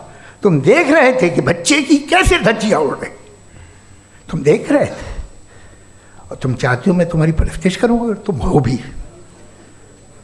अरे यार इसके अच्छे तो हमारे चीफ प्राइम मिनिस्टर हैं, कुछ तो ख्याल करते हैं। कमाल है, आप किसकी इबादत कर रहे हैं? अगर वो है भी, ये दुनिया नाइंसाफ़ी से, जुल्म से, जबर से, तशद्दुद से भरी हुई है। और आप ये मत कहिएगा कि वो देख रहा है और वो बताएगा एक दिन। अगर वो देख रहा है और इंटरफेयर नहीं करता तो आप दुआ क्यों मांगते? आप कहते हैं मेरा ये काम करा दे, इसके मतलब है वो दखल दे सकता है, वो आपको नौकरी दिलवा सकता है, भले दूसरे आदमी को न मिले, मगर आपका काम कर देगा चूँकि आपने दुआ मांगी है। तो जब वो आपको नौकरी दिला सकता है, लड़की की शादी कर सकता है, बेटे को ग्रीन कार्ड दिलवा सकता है, तो कम से कम ये जो मर रहे हैं बच्चे इनको रोक दे, कुछ तो करे। मुझे तो दुनिया में इस दुनिया का कोई मालिक है, इसका ओमनीपोटेंट कोई रूलर है और ये दुनिया ऐसी चल रही है। मैं तो चाहूँगा कि भाई ना हो, अगर हो तो बड़ी शर्मिंदगी की बात है। शुक्रिया।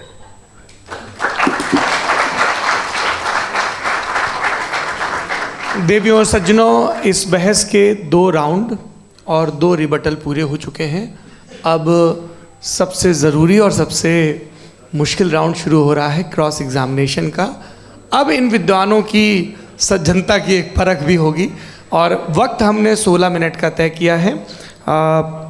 पहला सवाल आप पूछना चाहेंगे? जी बिल्कुल। पहले बोले भी आपके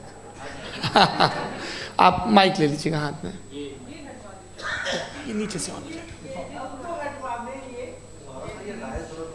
जी। मैं बोलता हूँ, ये डायस हटा सकते हैं क्या हम थोड़ा क्विकली? डायस पीछे कर दीजिए बस थोड़ा सा, है, ताकि ये जो दाएं बाएं लोग बैठे हैं इसे हटा दीजिए। अब हम वहाँ तो जाने वाले नहीं। आराम से आराम से दोनों तरफ से हटा दीजिए।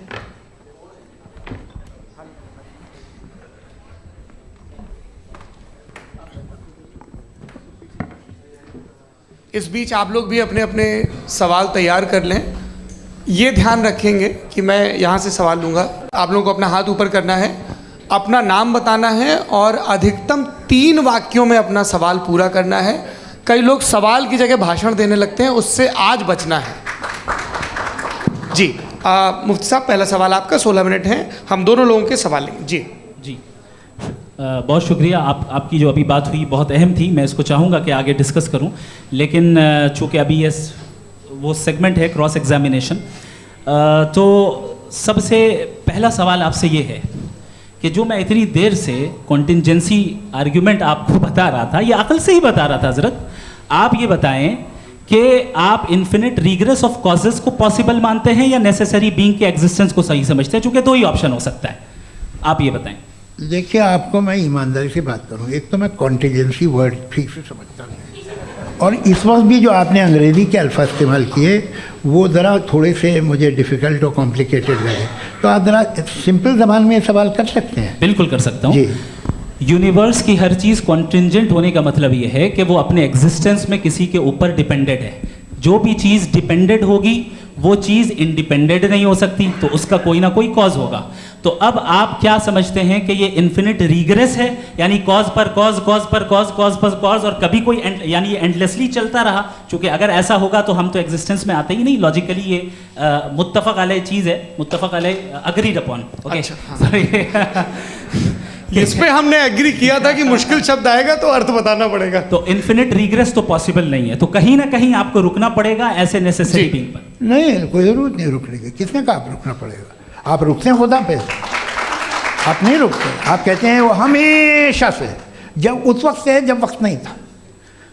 आप कहाँ रुकते हैं कि अब हुआ था वो? आप नहीं कहते। हम क्यों नहीं मान सकते कि यूनिवर्स जो है और बल्कि मल्टीवर्सेस जो है वो हमेशा से हैं, वो बनती है, बिगड़ती है। एक हमारे यहाँ एक चीज़ है ब्लैक होल, वो समेट लेता है वापस, फिर ब्लास्ट होता है, फिर फैल जाता है। और इसमें हमारी तो खैर कोई औकात ही नहीं है इंसान की। एक छोटे से ज़र्रे पे हम 50-60 साल की उम्र रखते हैं, जो करोड़ों अरबों साल की कायनात है उसमें, और पैदा भी नहायत ही बेहुदा वजह से हुए थे। तो इसमें ये सोचना कि इसकी वजूहात और ये क्यों है, ये डिपेंडेंट है, ये हम देख रहे हैं, क्या मालूम। आप सोचिए कि ये जो फैल रही है कायनात, ये कहाँ फैल रही है, ये कहाँ जा रही है, और ये फैल क्यों रही है? अरे बना ली थी तुमने, रुको भैया, काफ़ी है। ये फैल क्यों रही है? ये और कौन सी कायनात जिसे मैं दूरबीन से देखता हूँ तो 2 बिलियन लाइट ईयर पे है, उससे मेरा कोई वास्ता ही नहीं है।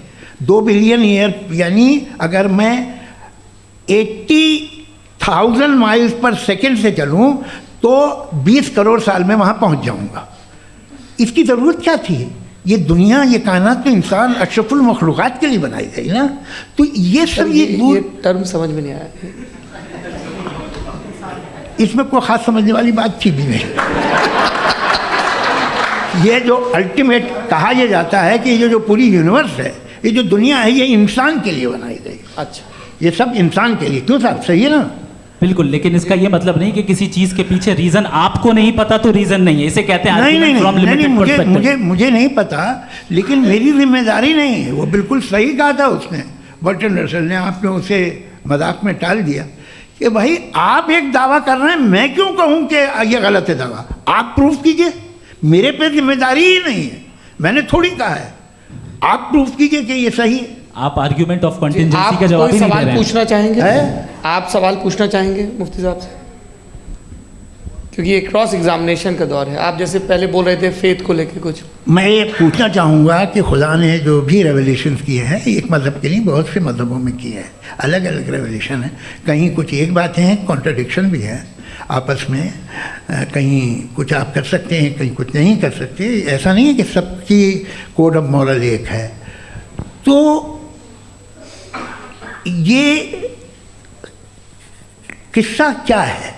अब आप ये देखिए कि मुझे कभी कभी लगता है कि ये जो फुटबॉल फाइनल होता है, लाखों लोग होते हैं, फिर वो टीवी कवर कर करोड़ों लोग, अगर उसमें खुदा की एक बूमिंग आवाज़ आ जाती, मैं गॉड हूँ, तो सारे लोग अभी सुन लेते और टीवी पे भी सुन लेते, किस्सा ख़त्म होता।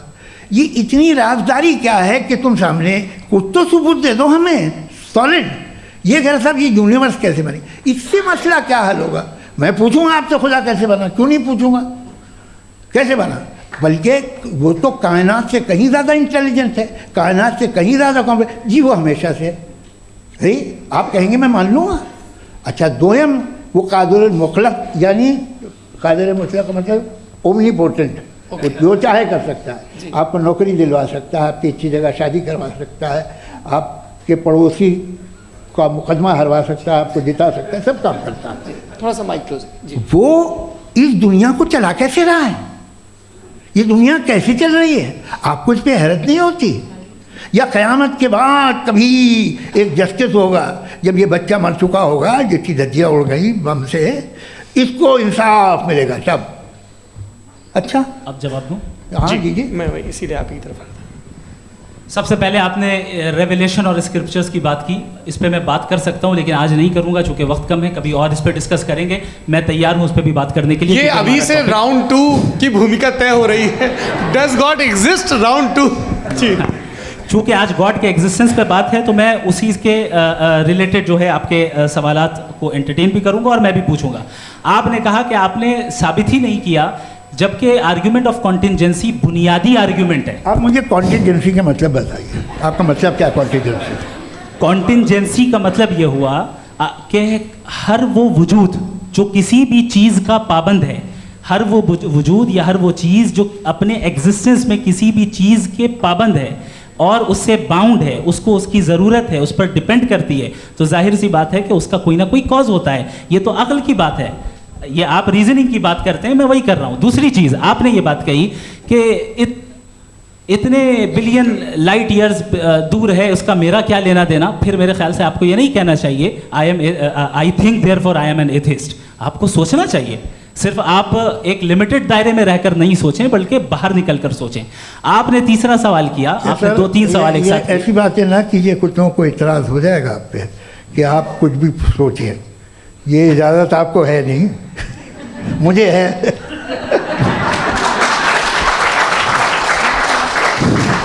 जी, आपने प्रॉब्लम ऑफ इविल के ताल्लुक से सवाल किया और बार बार आप एक लफ्ज़ रिपीट कर रहे हैं कि ओमनीपोटेंट गॉड है, ऑल पावरफुल गॉड है। यही तो दरअसल समझना है कि गॉड का कॉन्सेप्ट क्या है। प्रॉब्लम ऑफ इविल जो है, प्रॉब्लम ऑफ इविल दर हकीकत 2 असम्पशंस पर कायम है। अगर आप इन 2 असम्पशंस को समझ जाएं तो ये प्रॉब्लम नहीं रहेगी, आर्ग्यूमेंट आपको समझ में आ जाएगी कि ये कोलैप्स कर जाता है। पॉइंट नंबर 1, यानी जो आपका सबसे पहला फॉल्स असम्पशन है कि गॉड मर्सीफुल है, ओमनीपोटेंट है, दुनिया में जुल्म हो रहा है। लेकिन आपको ये समझना चाहिए कि हमारे वर्ल्ड व्यू के मुताबिक गॉड सिर्फ ओमनीपोटेंट और सिर्फ मर्सीफुल नहीं है, बल्कि वो ऑल वाइज भी है और वो ऑल नोइंग भी है। उसके हर काम के पीछे हिकमत और विजडम है। ये कोई ज़रूरी नहीं है कि वो हिकमत और विजडम आपको समझ में आए या मुझे समझ में आए। अगर आप जो समझ रहे हैं उसके मुताबिक आप फैसला कर रहे हैं, ये लिमिटेड पर्सपेक्टिव से आर्ग्यूमेंट है। और इस चीज़ को हम अपनी दुनिया में, अपने लाइफ में, डेली लाइफ में इस प्रिंसिपल को एक्सेप्ट करते हैं। हम जब किसी डॉक्टर के पास जाते हैं, डॉक्टर के पास जाकर वो अगर उसने हमें कोई दवाई दी है, तो हम ये तो नहीं कहते कि जब तक आपके पास जितना नॉलेज और जितना विजडम नहीं है, आपने क्यों ये दवाई दी है, तब तक हम इस चीज़ को एक्सेप्ट नहीं करेंगे। नहीं कहते, हम उसकी अथॉरिटी को तस्लीम करते हैं। क्यों? क्योंकि उसकी हम जानते हैं कि वो नॉलेजेबल है, वो विजडम वाला है, हमसे ज़्यादा नॉलेज और हमसे ज़्यादा विजडम है। बताएं सर। नहीं, डॉक्टर में और खुदा में बड़ा डिफरेंस है। डॉक्टर पढ़ा लिखा होता है, एक तो मैं उसकी बात सुनूंगा। दो ये नहीं कुछ जवाब तो ये भी नहीं है सर। प्लीज अगर सब ऑडियंस से बोलने लगेंगे तो फिर मतलब नहीं सिविलाइज्ड बहस का। मतलब आप ये कहें कि चूंकि आप डॉक्टर पे बिलीव करते हैं इसलिए खुदा पे बिलीव किए, क्या ये मिसाल आपको समझाने के लिए आर्गुमेंट है, इस पे आपको एतराज नहीं है। तो सिंपल बात ये है कि मैं अगर ये यकीन कर लूँ कि एक ओमनीपोटेंट, उसकी मसलहत है, ये जो बच्चे मर रहे हैं ये मसलहत है उसकी, मुझे नहीं चाहिए इसकी मसलहत। उसकी मसलहत नहीं, यही तो समझना है, मतलब एक्सपीरियंस। अच्छा, इस आपने अभी मेरी बात पूरी सुनी नहीं। मैंने कहा आपका पूरा आर्ग्यूमेंट दो फॉल्स असम्पशंस पर है। एक फॉल्स असम्पशन मैंने बता दिया, दूसरा फॉल्स असम्पशन ये है कि इस दुनिया में इविल के होने का कोई गुड रीजन नहीं है, जबकि हमारे पास बाज रीजंस मौजूद हैं, हमारे पास बाज वजूहात मौजूद हैं। अगर इस दुनिया में इविल ना हो तो आप गुड को डिफाइन कैसे करेंगे? अगर जुल्म ना हो आप इंसाफ को समझेंगे कैसे? अगर तारीकी ना हो तो आप लाइट को समझेंगे कैसे? बहुत अच्छे। अभी और सुन लें, अभी और बाकी है। ये तो बात बहुत पसंद आई साहब मुझे कि जब तक रेप ना हो तब तक औरतों की इज्जत का ख्याल आपने मेरा जवाब पूरा सुना ही नहीं। जब तक के बच्चों का कत्ल ना किया जाए तब तक आपको बच्चों की मासूमियत की इज्जत। आपने पूरा जवाब सुना ही नहीं। क्या बात है, क्या आपने नुक्ता निकाला? आपने पूरा जवाब सुना ही नहीं। आप सुन लें, मेरी बात सुन लें। ये मैंने आपको एक चीज बताई। दूसरी चीज, इस दुनिया में हम आए हैं टेस्ट के लिए, हमारा टेस्ट हो रहा है और हर इंसान का अलग अलग अंदाज में टेस्ट होता है। और इस दुनिया में अगर इविल मौजूद है तो वो इविल जरिया है हमारे अंदर ह्यूमन नोबल क्वालिटीज को डेवलप करने का और अलग अलग फील्ड में प्रोग्रेस करने का। और अगर हमारे अंदर और इस दुनिया में इविल नहीं होता तो बताइए टेस्ट का मतलब क्या होता? अगर मैं अपने स्टूडेंट को एमसीक्यूज दूं और उसमें सिर्फ राइट आंसर लिख कर दे दूं और कहूं तुम्हारा टेस्ट हो गया, ये मीनिंगलेस है। इस दुनिया में अगर हम टेस्ट के लिए आए हैं तो जाहिर है गुड एंड इविल दोनों मौजूद है। तो अगर गुड एंड इविल दोनों मौजूद है तो ये इविल भी खुदा का बनाया हुआ है? जी हाँ, खुदा का बनाया हुआ है। लेकिन अच्छा, चलो अच्छी बात। जी बिल्कुल, तो बिल्कुल खुदा ने बनाया। अभी तो ये है कि जो मेजॉरिटी है दुनिया में वो इविल है, तो ये खुदा एक्चुअली इविल के साइड पे लग रहा है मुझे। बिल्कुल भी नहीं, मैं बता मेजॉरिटी में तो वो है। क्या बात कर रहे हैं भाई आप? कोई भी जो मुंसिफ होगा, चाहे आपका अपना घर हो जिसके आप सबसे बड़े हैं, चाहे आपकी ऑर्गेनाइजेशन हो जो आप चलाते हैं, वहाँ पर आप इविल रखेंगे साबित करने को कि बाकी लोग शरीफ हैं? मेरी बात सुनिए, क्या ये आर्ग्यूमेंट ही गलत है? अगर कि जब तक के कोई इविल नहीं होगा तब तक के शरीफ आदमी शरीफ नहीं लगेगा। अगर एग्जामिनर गलत ऑप्शन दे रहा है तो एग्जामिनर इविल नहीं हो गया, जो गलत ऑप्शन को सेलेक्ट कर रहा है वो फेल होगा। क्रिएटर ने इविल को बनाया है लेकिन वो इविल नहीं है। अच्छा सुनिए मेरी बात, let me complete sir. Creator ने इविल को बनाया है टेस्ट के लिए, वो इविल नहीं है। इविल वो होगा जो उसे इख्तियार करेगा। छुरी को बनाने वाला गलत नहीं होता है, छुरी का गलत इस्तेमाल करने वाला गलत होता है। रेप को कैसे गलत इस्तेमाल करते हैं? रेप इंसान के फ्री विल का नतीजा है। ये रेप कैसे गलत इस्तेमाल होता है? ये मुझे अब सुन लें, अब सुन लें। गलत इस्तेमाल होता है। हाँ मैं बता रहा हूँ ना, कैसे गलत? मैं बता रहा हूँ कि जो इविल इस दुनिया में मौजूद है उसके कई सारे तरीके हैं। एक तरीका इंसान का अपना फ्री विल है। अब अगर कोई रेपिस्ट रेप कर रहा है तो इसका गॉड का कसूर नहीं है, वो अपने फ्री विल का गलत इस्तेमाल कर रहा है, उसको सजा मिलनी चाहिए। अच्छा। और उसी के लिए जहन्नम बनाई गई है। ये फ्री विल का भी बड़ा चक्कर। आप जब कोई बुरा काम करते हैं या कोई बुराई होती है तो ये कहा जाता है कि ये फ्री विल है। 7 billion free wills are moving on this planet. 7 billion free will. और एक आदमी अपनी फ्री विल से मुझे कत्ल कर दे तो मैं खुदा की मर्जी से मरा हूँ कि इसकी फ्री विल की वजह से? मेरी मौत खुदा के हाथ है या इस फ्री विल वाले के हाथ है? खुदा ने फ्री विल का निज़ाम बनाया है और उस निज़ाम का गलत इस्तेमाल करके कोई आपको मार रहा है, इस्तेमाल करके मेरा कत्ल कर देता है। अब मेरी मौत का जिम्मेदार कौन है? वो इंसान जिम्मेदार है। वो इंसान जी। तो ये कहना कि और उसको सजा मिलेगी। तो अब आप आगे चलिए कि ये तय करना कि अल्लाह ही या अल्लाह ने खुदा ही जिंदगी देता है, खुदा ही मौत देता है, ये गलत है। बिल्कुल गलत नहीं है। हाँ, नहीं, निज़ाम उसी ने बनाया फ्री विल का, निज़ाम मौत और हयात का उसी ने बनाया। You are contradicting yourself. अभी आपने कहा कि एक आदमी ने फ्री विल से आपको मार दिया, इसमें उसे फ्री विल दी गई थी, उसने गलत इस्तेमाल किया। 7 billion free wills are moving on this planet, और आप चाह रहे हैं कि मैं सिर्फ खुदा का ध्यान करूं। ये 7 बिलियन फ्री विल्स को मुझे लुक आफ्टर करना पड़ेगा कि नहीं?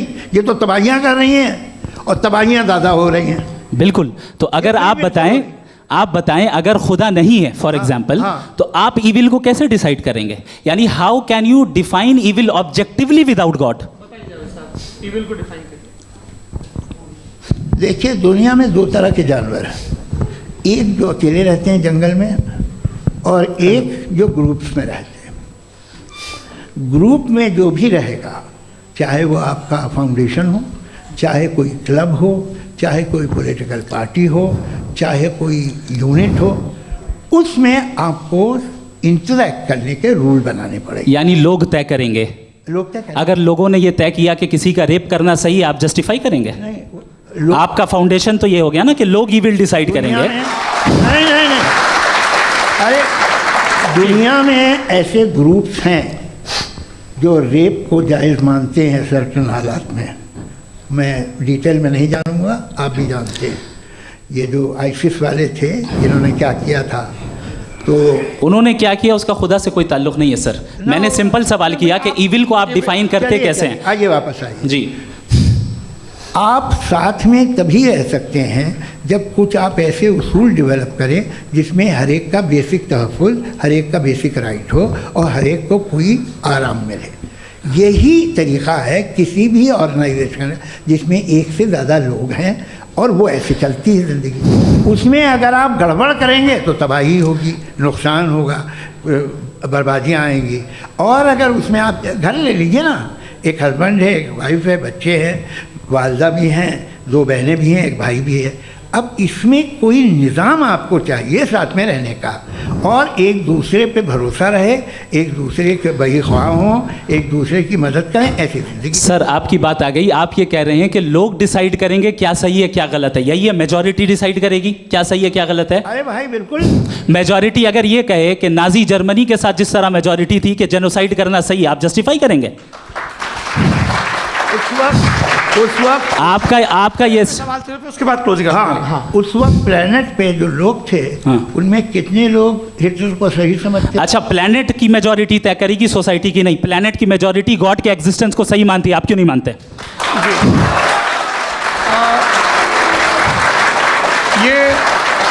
हेलो ये क्रॉस क्वेश्चन का राउंड यहाँ पर समाप्त होता है। और ये बड़ा अच्छा है कि इस तरह से फ्रेगमेंट कर दिया गया है ताकि जो मरकरी ऊपर जा रहा है नीचे जवाब दे दूँ जी। प्लेनेट की ज़्यादातर मेजॉरिटी कुछ दूसरे मजहबों के खुदा को मानती है। आप उन्हें क्यों नहीं? आप तो मेजॉरिटी की बात कर रहे हैं। अच्छा, ये क्लोजिंग आप ये कह रहे हैं ईविल और गुड को डिसाइड मेजॉरिटी करेगी, मेजॉरिटी जो कर दे वो सही हो जाएगा। क्लोजिंग इसको जैसा आप ही लोगों ने तय किया है उसी फॉर्मेट को फॉलो कर लेते हैं। हाँ भाई, मैंने तो भले लोगों पे एतबार किया और तब मॉडरेशन तय किया। जी, आपके पास 5 मिनट का वक्त है, क्लोजिंग आर्ग्यूमेंट है, उसके बाद हम ऑडियंस से क्वेश्चन आंसर लेंगे जावेद साहब की क्लोजिंग आर्ग्यूमेंट के बाद। ओके, बहुत शुक्रिया जी। हमारा जो टॉपिक है डज गॉड एग्जिस्ट, मैं इस पे इतने एकेडमिक तैयारी करके आया था, मुझे था कि मैंने सोचा था कि कई सारे मैं आर्ग्यूमेंट्स दूंगा, लेकिन वक्त की भी किल्लत और जावेद साहब बार बार इधर उधर चले जा रहे थे तो उसको भी थोड़ा एंटरटेन करना पड़ गया। डज गॉड एग्जिस्ट पे मैं एक ही आर्ग्यूमेंट दे पाया। आर्ग्यूमेंट्स बहुत हैं और डेफिनेटिव आर्ग्यूमेंट्स हैं, और मेरे आर्ग्यूमेंट को किसी एक राउंड में भी इन्होंने एंटरटेन नहीं किया और रेफ्यूट नहीं किया। एक राउंड में भी नहीं, एक राउंड में भी नहीं। और ना ही अभी आपका क्लोजिंग आर्ग्यूमेंट आएगा, नहीं, वो बता देना। Argument of contingency sir. अरे मैं आपसे कई बार कह चुका हूँ कंटीजेंसी का मतलब अब मैं कैसे समझाऊं आपको? आपस में आप और कितने आसानी से समझाऊं मैं, मुझे तो नहीं समझ में आ रहा है। आप अपनी आर्ग्यूमेंट ऑफ कंटीजेंसी उर्दू में बोल सकते हैं। हाँ, आप अपनी बात पूरी कर लें जी, आखिरी 4 मिनट। दूसरी चीज, just a minute please ma'am, can I talk? दूसरी चीज ये है कि आपने एक तो इसका जवाब नहीं दिया, दूसरा आपने गॉड के ना होने पर कोई डेफिनेटिव आर्ग्यूमेंट नहीं दिया, सिर्फ मजहब पे बात कर रहे हैं आप। मजहब तो आज हमारा टॉपिक ही नहीं था। आज तो हमारा टॉपिक हो, आप मजहब से ले लेकर आईएस तक चले गए, भाई हमारा क्या ताल्लुक है उससे? We condemn them. और उसका गॉड से क्या ताल्लुक है? अगर कोई गलत काम कर रहा है, किसी ने किसी को कत्ल किया, किसी ने किसी का रेप किया, उसको सजा मिलनी चाहिए। और आपके पास कोई भी rational strong foundation of morality नहीं है। आपने कहा कि मेजॉरिटी तय करेगी सोसाइटी की, वो सही होगा। मैंने कहा हिटलर को फिर आप सही कहेंगे? नहीं नहीं नहीं नहीं, प्लैनेट की सोसाइटी की मेजॉरिटी तय करेगी। तो प्लैनेट की मेजॉरिटी गॉड की एग्जिस्टेंस को मानती है, आप कह रहे हैं ये रिलीजियस है। तो यानी आपके पास कोई स्ट्रांग फाउंडेशन नहीं है ऑब्जेक्टिव मोरालिटी का। ऑब्जेक्टिव मोरालिटी का अगर कोई फाउंडेशन है तो वो सिर्फ गॉड है, गॉड है, गॉड है। थैंक यू जी। ये मुफ्ती शमाइल नदवी साहब का क्लोजिंग आर्ग्यूमेंट था। अब हमारे पास जी जी ये बड़ा अच्छा है कि दोनों लोगों को मॉडरेटर से शिकायत भी और बोल रहे हैं भाई हमारी शाबाशी भी तो करते चलो। अब मेरी बात जी, आपके पास जावेद अख्तर साहब 5 मिनट का वक्त है, ये आपका क्लोजिंग आर्ग्यूमेंट है, टाइम रीसेट कर दें जी। देखिए, बहुत सारी बातें हैं। गॉड का डेफिनेशन दुनिया के किसी भी रिलीजन में है कि वो ओमनीपोटेंट है, ओमनीप्रेजेंट है, he is just, he is kind, he loves you and so on. मैं जब दुनिया देखता हूँ तो मुझे कोई ऐसा सुप्रीम पावर यहाँ दिखाई नहीं देती है जो इंसान की बहबूदी के लिए कुछ कर रही हो, कमज़ोर को बचा रही हो, मदद कर रही हो, जालिम को पीछे हटा रही हो। मैं नहीं देखा, तारीख़ में नहीं। एक तो अगर है और ये देख रहा है तमाशा, तो उसका होना न होना बराबर है। दोयम ये कि ये जो है, जब आप ये कहते हैं कि कायनात जिसकी कंटीजेंसी है, मैं देखिए वो लफ्ज़ इस्तेमाल किया मैं, तो ये कैसे हो सकती है भाई? और फ़ौरन आप सरेंडर कर देते हैं कि जाहिर है कि इसका बनाने वाला तो इससे 10,000 गुना था कॉम्प्लिकेटेड होगा। उस पर आपके होने पे कोई इतराज़ नहीं है। उसे वो टाइमलेस है, वो पहले से था, टाइम तो बहुत बाद में आया। ये सब आप मानने को तैयार है जिसका आपके पास कोई सबूत नहीं, आपके पास कोई रीज़न नहीं है। आपकी तारीख क्या है मज़हब होगी? बिलीफ की, जो खुदाओं का बिलीफ है, ये कॉन्स्टेंटली गलत साबित होता रहा है। मतलब आप कहें कि अरिस्टोटल के ज़माने में तो सब जाहिल थे, वो भी इतने ही यकीन से खुदा पे यकीन रखते थे जो अब नहीं रहा। ये भी नहीं रहेगा, आप लिख लीजिए। और इसके आसार आपको दुनिया में दिखाई देना शुरू हो चुके हैं। ये बहस क्या आज से 100 साल पहले इस तरह हो सकती थी? यहाँ तक तो आपको हम ले आए हैं। तो सर अरे इनको मदद की ज़रूरत नहीं भाई, ये सेल्फ सफिशिएंट आदमी है, आप क्यों इनकी मदद कर रहे हैं? Sir please. तो ये जो है तमाम बातें अपनी जगह हैं। ये एक पैकेज है। आप अकेले, कोई आदमी ऐसा नहीं जो सिर्फ गॉड को मानता हो, उसके साथ बहुत पैराफर्नेलिया आता है, अलग अलग पैराफर्नेलियाज आते हैं। They have always created chaos in the society. मैं तो आपको सीधा ऑफर देता हूँ कि दुनिया में 10 इम्पॉर्टेंट बिलीव्स हैं। आप एक मानते हैं, 9 नहीं मानते, 9 में आप एथियस्ट हैं, 9 को आप बिल्कुल रीजनेबली मेरी तरह देखते हैं। तो 90 मजहबी आदमी भी 90% एथियस्ट है। वो दूसरे खुदा नहीं मानता, एक खुदा मानता है अपना वाला, बाकियों को कहता है गलत है। अगर आप मानना ही बंद कर दें तो आपका 10% चांस है कि आप सही हैं और 90% चांस है कि आप गलत हैं। मेरा मशवरा है आप मानना छोड़ दिए तो 50% चांस होगा कि आप सही हैं और 50% चांस होगा, 40% आप गेन करेंगे बाय बिकमिंग एथियस्ट।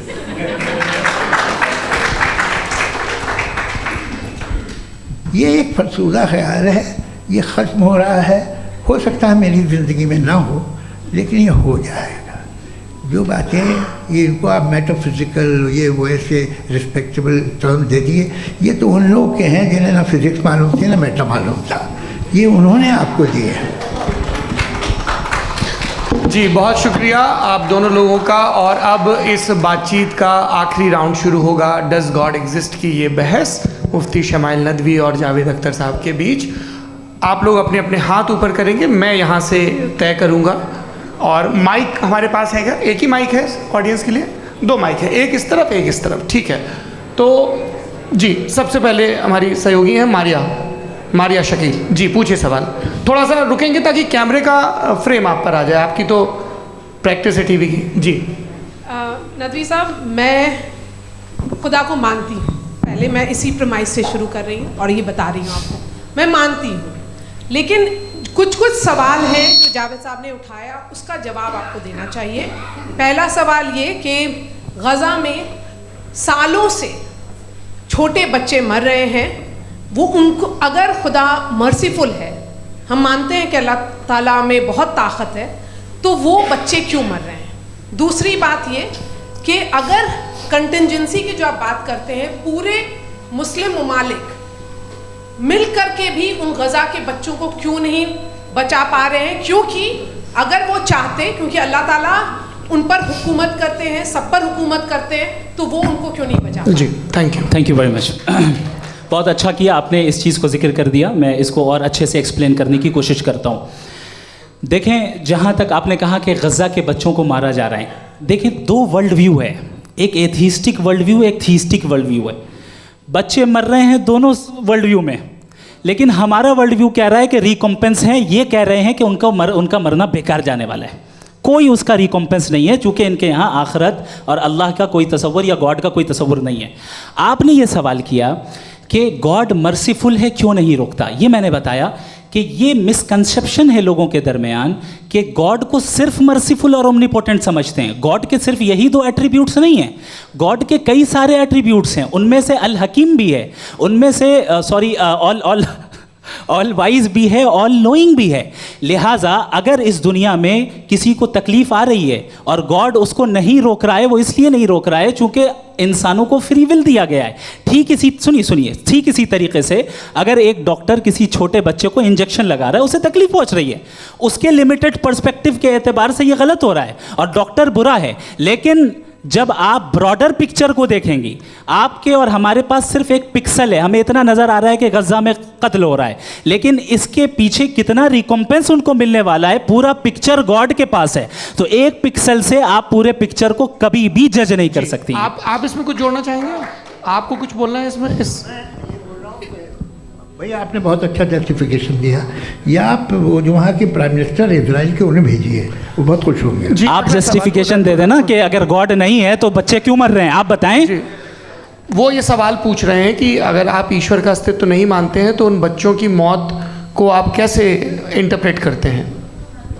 भाई ये दुनिया जो है, जो ताकतवर लोग होते हैं वो एक नाइंसाफ़ी करते हैं। तो ये अच्छा काम है आपके नज़दीक, तो नेचर नाइंसाफ़ी पे मबनी है। अरे मेरे भाई, आप नेचर की कहाँ बात कर रहे हैं, तो इंसान की बात जी। तो फिर जब मैं इंसान की बात कर रहा था, आप नेचर की बात करने लग गए। क्रॉस एग्जामिनेशन नहीं। हाँ, अब आप मुझे बोलने नहीं देंगे तो अलग बात है, आप बोलिए, मुझे कोई जी नहीं, ये क्रॉस एग्जामिनेशन, मुझे बोल तो लेने दीजिए। जी बोलिए। क्या बात ये है कि ह्यूमन सोसाइटी तभी साथ में रह सकती है जब वो मोहब्बत से, एकता से, एक दूसरे के एहतराम करके रहे। इसके अलावा पॉसिबल नहीं है, अकेले तो इंसान रह ही नहीं सकता।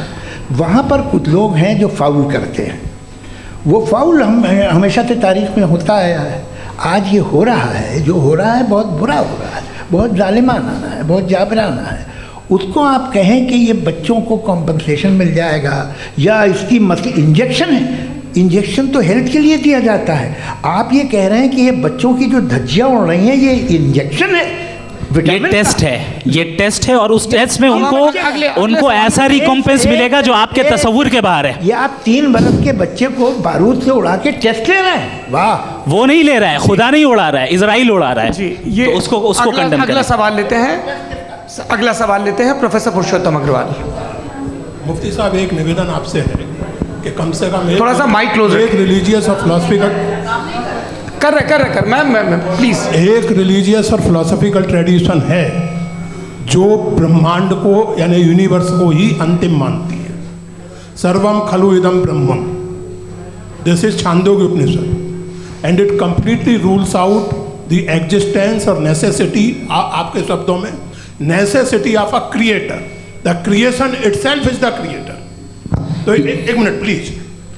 दूसरा जो सवाल आपने अभी, जो आप बार बार कह रहे हैं कि भगवान विद्वान भी है, वाइज, सब जानने वाला, तो अगर विजडम में दुनिया भर के पापों और अत्याचारों को बर्दाश्त करना शामिल है, तो फिर इसका मतलब ये हुआ कि अगर मैं फ्री विल से उसको अपोज करता हूँ तो ईश्वर की विजडम और मेरी फ्री विल में कॉन्ट्राडिक्शन है। Because when I am opposing whatever is happening in Gaza, then I am opposing the God's will or God's wisdom.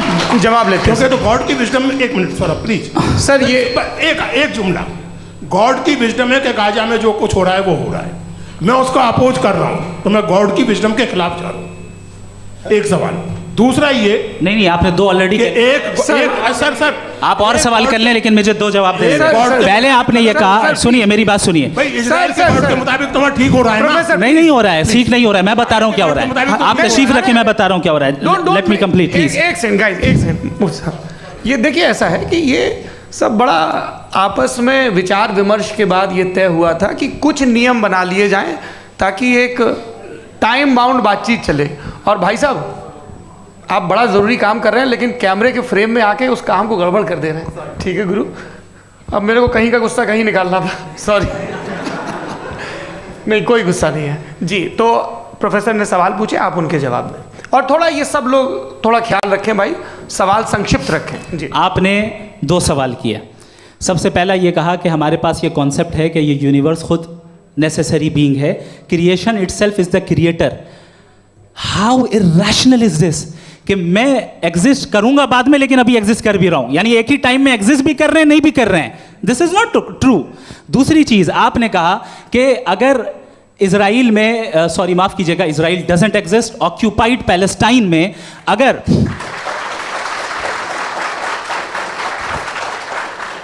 Occupied Palestine में बच्चों को मारा जा रहा है फ्री विल की वजह से और गॉड नहीं रोक रहा, ये कॉन्ट्रडिक्शन है। ये बताइए कि एक एग्जाम में एक बच्चा गलत आंसर लिख रहा है, सुनिए, एग्जामिनर चाहे तो रोक सकता है, क्यों नहीं रोक रहा है? ये कॉन्ट्रडिक्शन है, ये कॉन्ट्रडिक्शन नहीं है। माइक नहीं सर, ये आपस में जी, ये क्या आपका सवाल? माइक दीजिए। फ्री विल दिया गया है टेस्ट के लिए, अकाउंटेबिलिटी के लिए। अगर फ्री विल नहीं होता तो आप कहते हैं हमें रोबोट बना दिया गया। नॉट मिसरिप्रेजेंट माय पोजीशन, आपकी जो भी पोजीशन, मैं अपनी फ्री विल के नाते, अपने ह्यूमन विजडम के नाते गाजा में हो रही अत्याचार का विरोध करता हूं। बिल्कुल करना चाहिए। के हिसाब से मैं गॉड की विजडम का विरोध कर रहा हूं? बिल्कुल नहीं। वहां जो हो रहा है गॉड की, बिल्कुल भी नहीं, बिल्कुल भी नहीं। उसका वहां पर गाजा में कत्ल होना ये इंसानों के गलत इस्तेमाल का नतीजा है, फ्री विल के इस्तेमाल का नतीजा है। गॉड इसका हुक्म नहीं देता, उससे रोकता है। यही तो मसला है ना, आपके लिए कॉन्सेप्ट क्लियर? नहीं भाई, आपने तो बताया था इंजेक्शन लगाने से बच्चे को तकलीफ होती है, ये इंजेक्शन लगा। सर आप ऐसे रेटोरिक स्टेटमेंट दे तब तो कोई मसला नहीं समझते रहेंगे। This is a rhetoric statement, this is not a logical argument sir. I am sorry.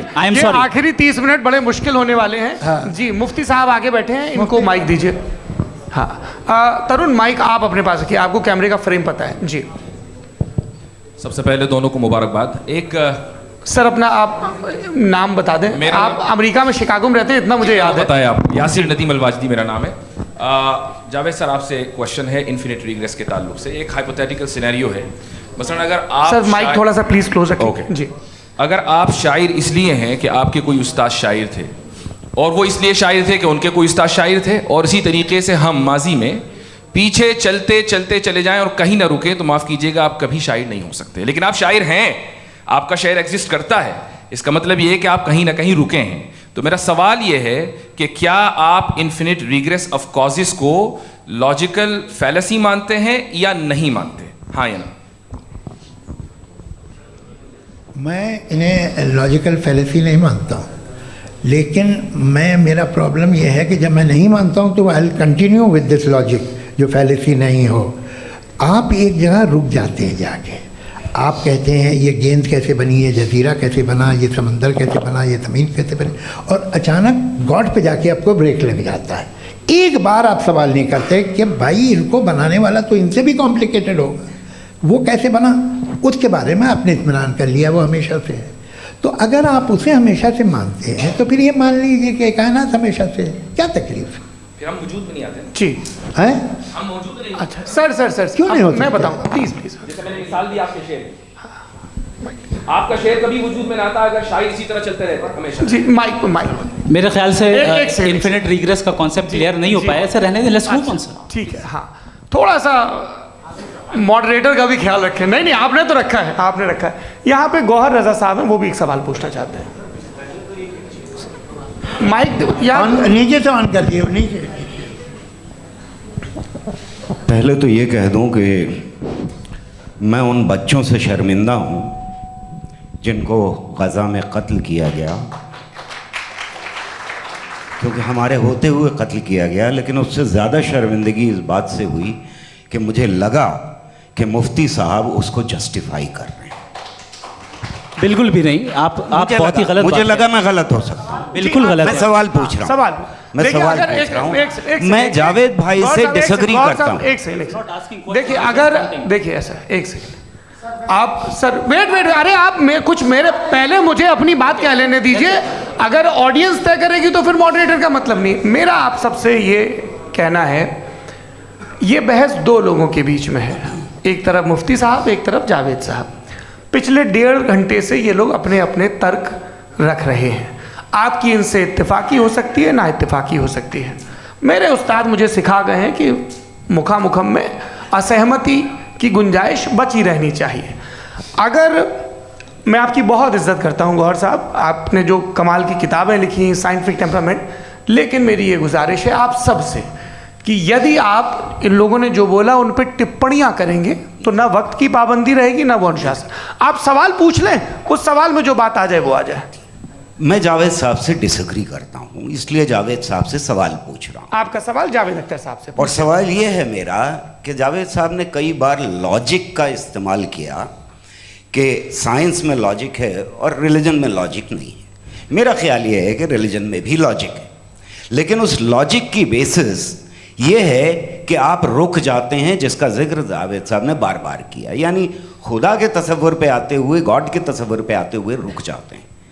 और इसमें सवाल पूछना मतलब फॉरबिडन होता है। सवाल ये है कि क्या जावेद साहब इससे एग्री करते हैं कि साइंस की लॉजिक अलग है और रिलीजन की लॉजिक अलग है? बताइए सर। देखिए, 3 चीज़ें हैं। साइंस है, एक है मंतिक है, इस्तिदलाल है, और एक जो है कुछ भी नहीं है, फेथ है, अक़ीदा है। मैं अक़ीदे की लॉजिक का कायल नहीं हूँ। मुझे आप इस्तिदलाल से, लॉजिक से, रीज़न से समझाइए, मैं मानने को तैयार हूँ, मेरा क्या नुकसान होगा। लेकिन ये कि अक़ीदे पे मैं नहीं जा सकता हूँ। अक़ीदे का मतलब है कि तुम ये मान लो, सवाल ना करो, ये नहीं। आप सारी बातें करके, बड़ी साइंटिफिक बातें करके एक जगह जाके खुदा के हुदूद पे रुक जाते हैं, सरेंडर कर देते हैं। मैं सरेंडर करने को तैयार नहीं। दैट्स ऑल जी। ये आगे सर बैठे हुए हैं, इनको माइक दीजिए। भाई। वो आप पूछना चाह रहे थे ना भाई? हाँ, नहीं मैं ये, थैंक यू जी। आपका नाम? आसिम इफ्तिखार। आसिम जी, पूछिए। सर, जावेद सर से सवाल है कि आपने अपने क्लोजिंग, माइक थोड़ा करीब है, अपने क्लोजिंग स्टेटमेंट में ये बात कही थी कि मज़हब का जो फ्यूचर है वो ज़्यादा दिन नहीं जाने वाला है। लेकिन मैं देख पा रहा हूँ कि जो ऑक्सफोर्ड यूनिवर्सिटी की एक स्टडी है 2011 में हुई है, जिसके 50 एकेडमिशियंस ने इसको अंजाम दिया था, उसमें वो ये कहते हैं कि जो फेथ इन गॉड है वो इनबिल्ट है ह्यूमन नेचर के अंदर, जिसको हम कहते हैं फितरत के अंदर शामिल है वो।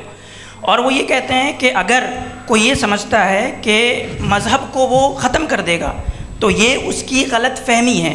तो आप इसके बारे में, इस स्टडीज़ के बारे में क्या कहते हैं? ठीक है। मैं उनसे एग्री नहीं करता हूँ। वो कौन से प्रोफेसर होंगे? ऐसा उनके क्या पास डेटा है, इन्होंने डेटा के बेस होगा। डेटा क्या हो सकता है? फ्यूचर का डेटा तो नहीं हो सकता ना उनके पास, प्रेजेंट का डेटा हो सकता है। डेटा आपने सुना 100 साल पहले का बाद का डेटा? मैंने तो नहीं सुना आज तक। तो आज उनकी ये राय है और होगी राय, ठीक है। दुनिया में तरह तरह की राय है लोग, लेकिन मैं समझता हूँ कि वक्त के साथ इंसान ज़्यादा से ज़्यादा रीज़नेबल और लॉजिकल होता जा रहा है। आज आप देखिए वेस्टर्न यूरोप में क्या परसेंटेज है नॉन बिलीवर्स की, बहुत हाई। वहाँ चर्च खाली पड़े होते हैं। तो अल्टीमेटली तो इंसान कोई ऐसी बात बहुत अरसे तक नहीं मान सकेगा, चाहे गलत या सही, जो उससे उसके दिमाग को, उसके जहन को, उसकी लॉजिक को अपील न करे। वो कह रहे हैं तो ऑक्सफोर्ड के होंगे तो कैम्ब्रिज के होंगे, तो मुझे क्या लेना देना। उनका डेटा मुस्तकबिल का नहीं हो सकता है। जी। दीपक, हाँ पूछिए। मैं आऊँगा, अभी पीछे की साइड भी आऊँगा, माइक वहीं भेजूंगा 2-3 साल के लिए। जी जावेद साहब, आपसे सवाल है। नमस्ते। अरे भाई सर, अगर आप ही लोग को तय करना है तो फिर 200 लोग तय कर लें। ये एक साथ नहीं sir, please don't do this sir. Everybody has a right sir, but we can only take selected questions. No no sir अरे ये भाई, यंग लोग भी हैं आराम तो इनकी ये अब उतने यंग, भाई आप यंग हैं कि नहीं हैं? एक मिनट, वो कह रहे हैं वो भी यंग हैं पूछ रहे हैं ना साहब, भाई। आप उनकी नौजवानी पर दावा उनको ही करने थे। हाँ मुफ्ती साहब आप यंग, हाँ पूछे। अरे भैया सर मेरा सवाल ये है, कुछ इनसे भी तो पूछो। जी हाँ। नहीं, बस आपसे एक सवाल है। जैसे थीस्टों के पास अपने जो ईश्वर को मानते हैं उनके पास अपने सोशल गेट टुगेदर्स हैं, 5 रोज़ आज क्रिसमस आने वाला है, होली है, दिवाली है, ईद है। एथिस्ट क्या ऑफर कर रहे हैं? मतलब मैं इनकी दुकान से बोलूँ मैं आना चाहता हूँ उस तरफ, पर मैं अट्रैक्ट नहीं हो पा रहा हूँ। मैं सोशल गेट टुगेदर्स क्या है आपके पास? वो ये कह रहे हैं कि जो धार्मिक लोग हैं, अलग अलग धर्म के लोग, उनके उत्सव त्योहार कॉन्ग्रीगेशन बहुत हैं। अब आपको मैं एक सुनाता हूँ, यहाँ हिस्टोरियन भी बैठे हैं। मृदुला जी आप बताइएगा सही है कि नहीं। ये एक कॉन्स्टेंटाइन एक ग्रीक रोमन बादशाह था जो क्रिश्चियनिटी आने के 400 साल बाद उसने डिसाइड किया कि मैं क्रिश्चियन हो जाऊंगा, मेरी पूरी स्टेट कैंसिल हो जाएगी। उस ज़माने में ऐसे ही होता था, राजा जो धर्म इख्तियार करता था वो जनता भी कर लेती थी। इसलिए कि वो हो गया था बैंकक्रप्ट, और उसे जो मेडिटेरियन कोस्ट के रिच क्रिश्चियन वो थे मर्चेंट, तो उससे पैसा चाहिए था। तो उसने कहा यार क्रिश्चियन हो जाओ।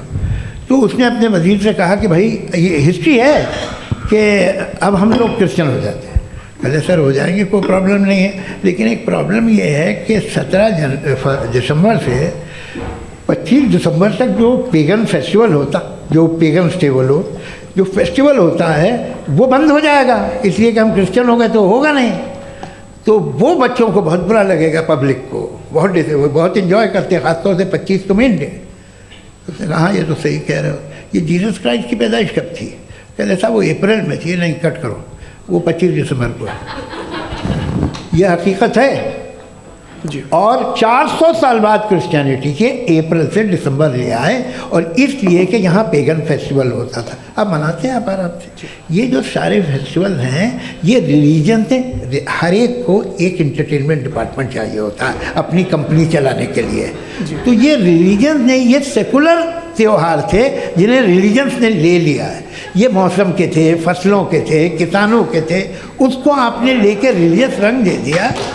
ये कोई रिलीजन से थोड़ी आए हैं आप। अच्छा हमें देखिए, हम तो मुल्द हैं, हम ईद मनाते हैं, हम दिवाली मनाते हैं, हम होली मनाते हैं, हम क्रिसमस मनाते हैं। बम्बई की फिल्म इंडस्ट्री की सबसे बड़ी होली हमारे घर में होती है, सबसे बड़ी ईद हमारे घर में होती है। वो हमारी सोशल वो है, हमारा हेरिटेज है। ऐसा थोड़ी है कि we will throw the baby along with the water. ये तो अच्छी चीज़ है, इन्हें रखो, जो बेकार है फेंक दो। जी हाँ हेलो जी, मेरा सवाल नादवी जी से है। जैसा कि आपने बोला कि गॉड टाइम के भी परे हैं और गॉड इतनी कॉम्प्लेक्स चीज़ है कि उसे ह्यूमन माइंड समझ नहीं सकता, और गॉड ने अर्थ पे फ्री विल भी दे दी है, तो आप अपना वक्त ज़ाया क्यों कर रहे हैं गॉड के बारे में बात करके? अपन को तो बात करनी चाहिए कि सोसाइटी को बेहतर कैसे करें। जी, मैं गॉड वही बताता है सोसाइटी को कैसे बेहतर करें। अभी मैं आपका जवाब देता हूँ। आपने कहा कि टाइम पे वो एग्जिस्ट नहीं करता,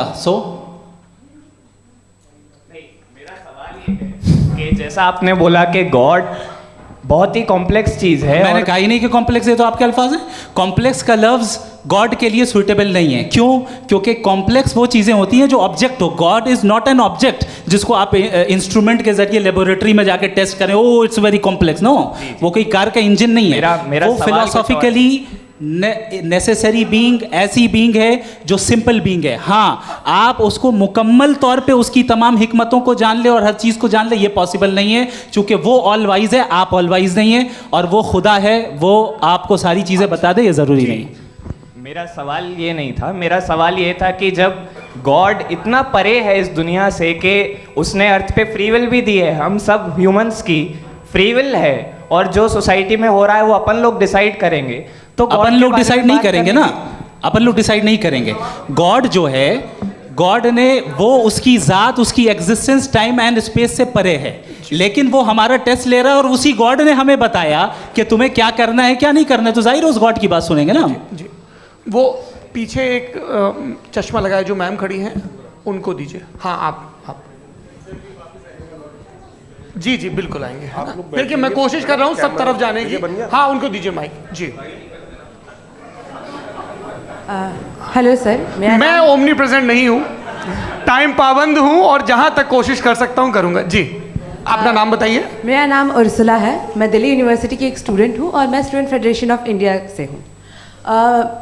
मेरा सवाल मुफ्ती जी से है कि इस हॉल के इस कमरे में बैठ के हम लोग रेप की मोरालिटी के बारे में फिलोसफिकली बात तो कर सकते हैं, बट असलियत ये है कि रोज़मर्रा की ज़िंदगी में औरतें रेप के थ्रू गुजरती हैं और हम लोग सिर्फ नंबर्स पे इस तरह नहीं देख सकते, क्योंकि कितनी औरतें हैं इन कंट्रीज़ में जहाँ पे आप बता रहे हैं कि केसेस कम हैं, जिनका एक्सेस है कि वो जाके केस फाइल कर सकें। कितनी औरतें हैं जो जिनको काम करने की आज़ादी है उन कंट्रीज़ में। यूरोप में ये आज़ादी आ गई, यूरोप में ये रूल्स आ गए, तो हम आज उसके बारे में बात कर पा रहे हैं। जी, जवाब।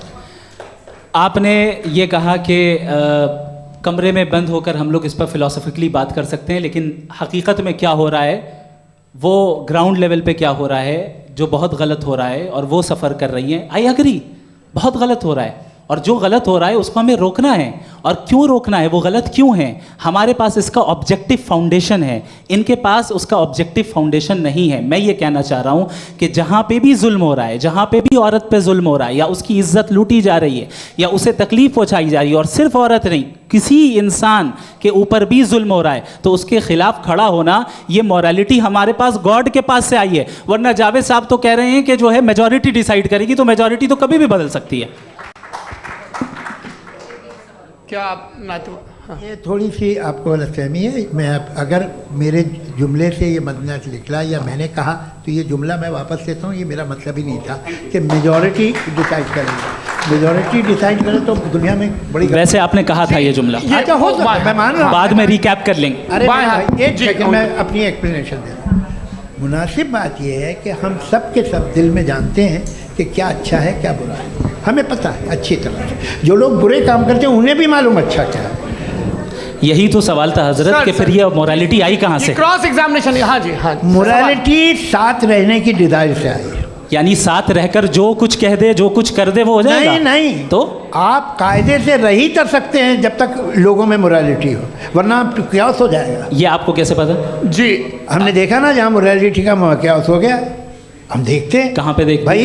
तो दुनिया में आप जो कह रहे हैं, आप कहीं पे अगर गलत हो रहा है इस बहस तो उसको आप गलत देखिए। आप एपिस्टेमोलॉजी की बात कर रहे हैं, मैं ऑन्टोलॉजी की बात कर रहा हूं। मैं इस बहस के बाद आप दोनों लोगों को चाय पे होस्ट करूंगा, वहां पे क्रॉस एग्जामिनेशन कर लीजिएगा। अभी ऑडियंस का हक मार रहे हैं आप लोग भाई, सर जस्ट लोग हैं आप लोग। और ये भाई ये हाँ, उधर आएंगे, जी सर आएंगे। अच्छा सर, मेरा नाम लईकुर रहमान है और मैं अलीगढ़ मुस्लिम यूनिवर्सिटी का स्टूडेंट हूँ।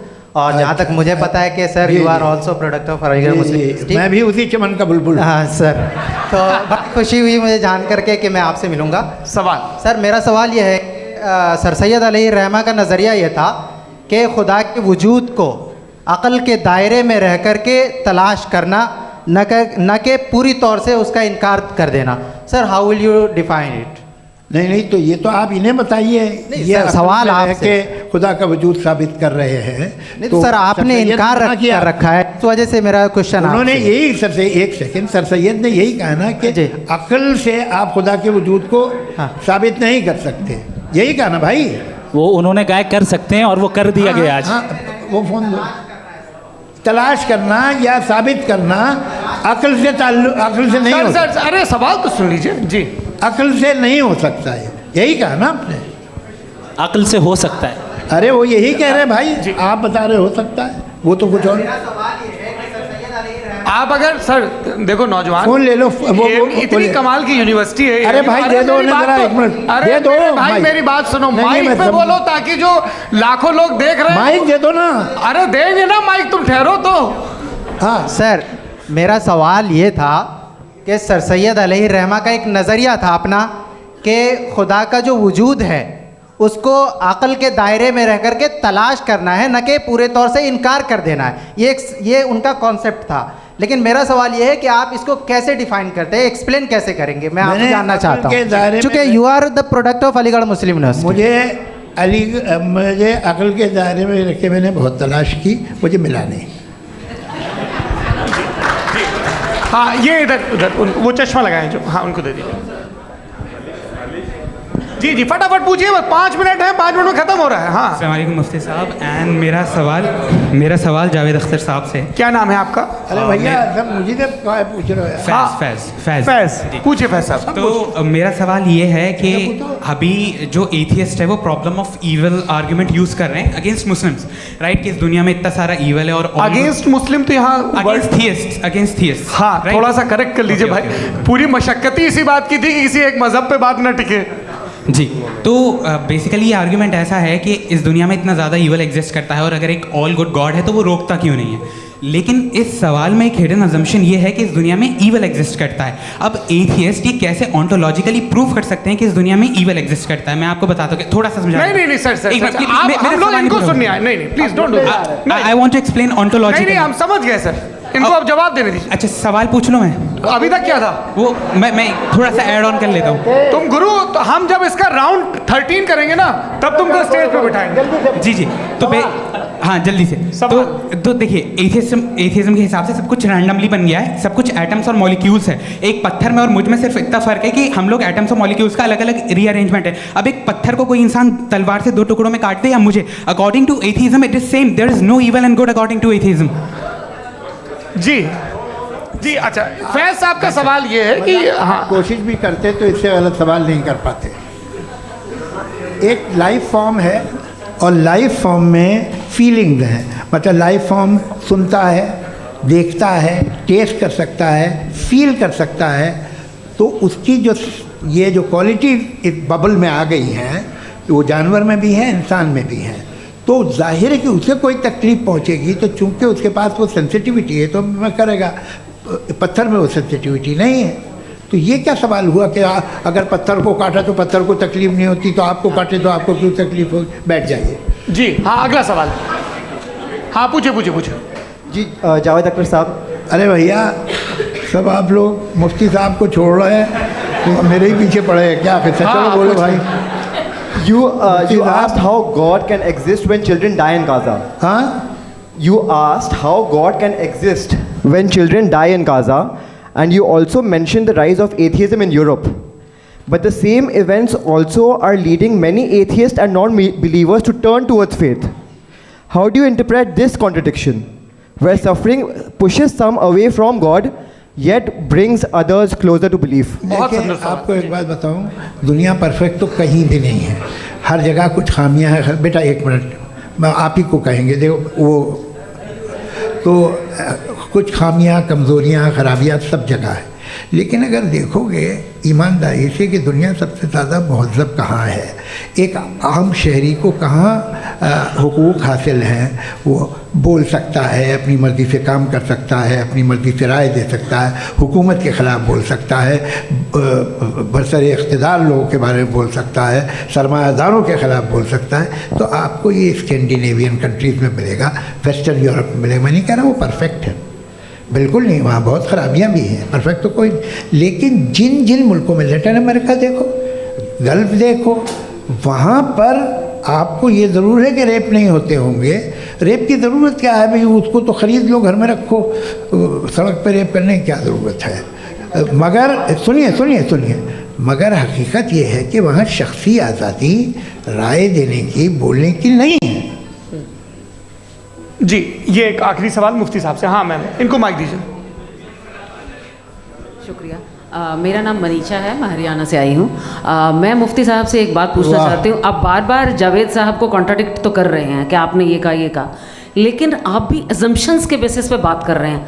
आपने खुदा के होने का कौन सा प्रूफ पेश किया है, खुदा की एग्जिस्टेंस का?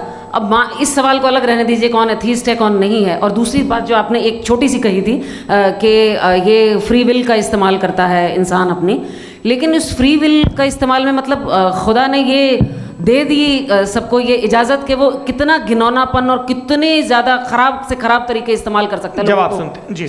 आप फ्री विल को मानती है ना, या अब कहती है कि फ्री विल नहीं है ना? मानती है ना?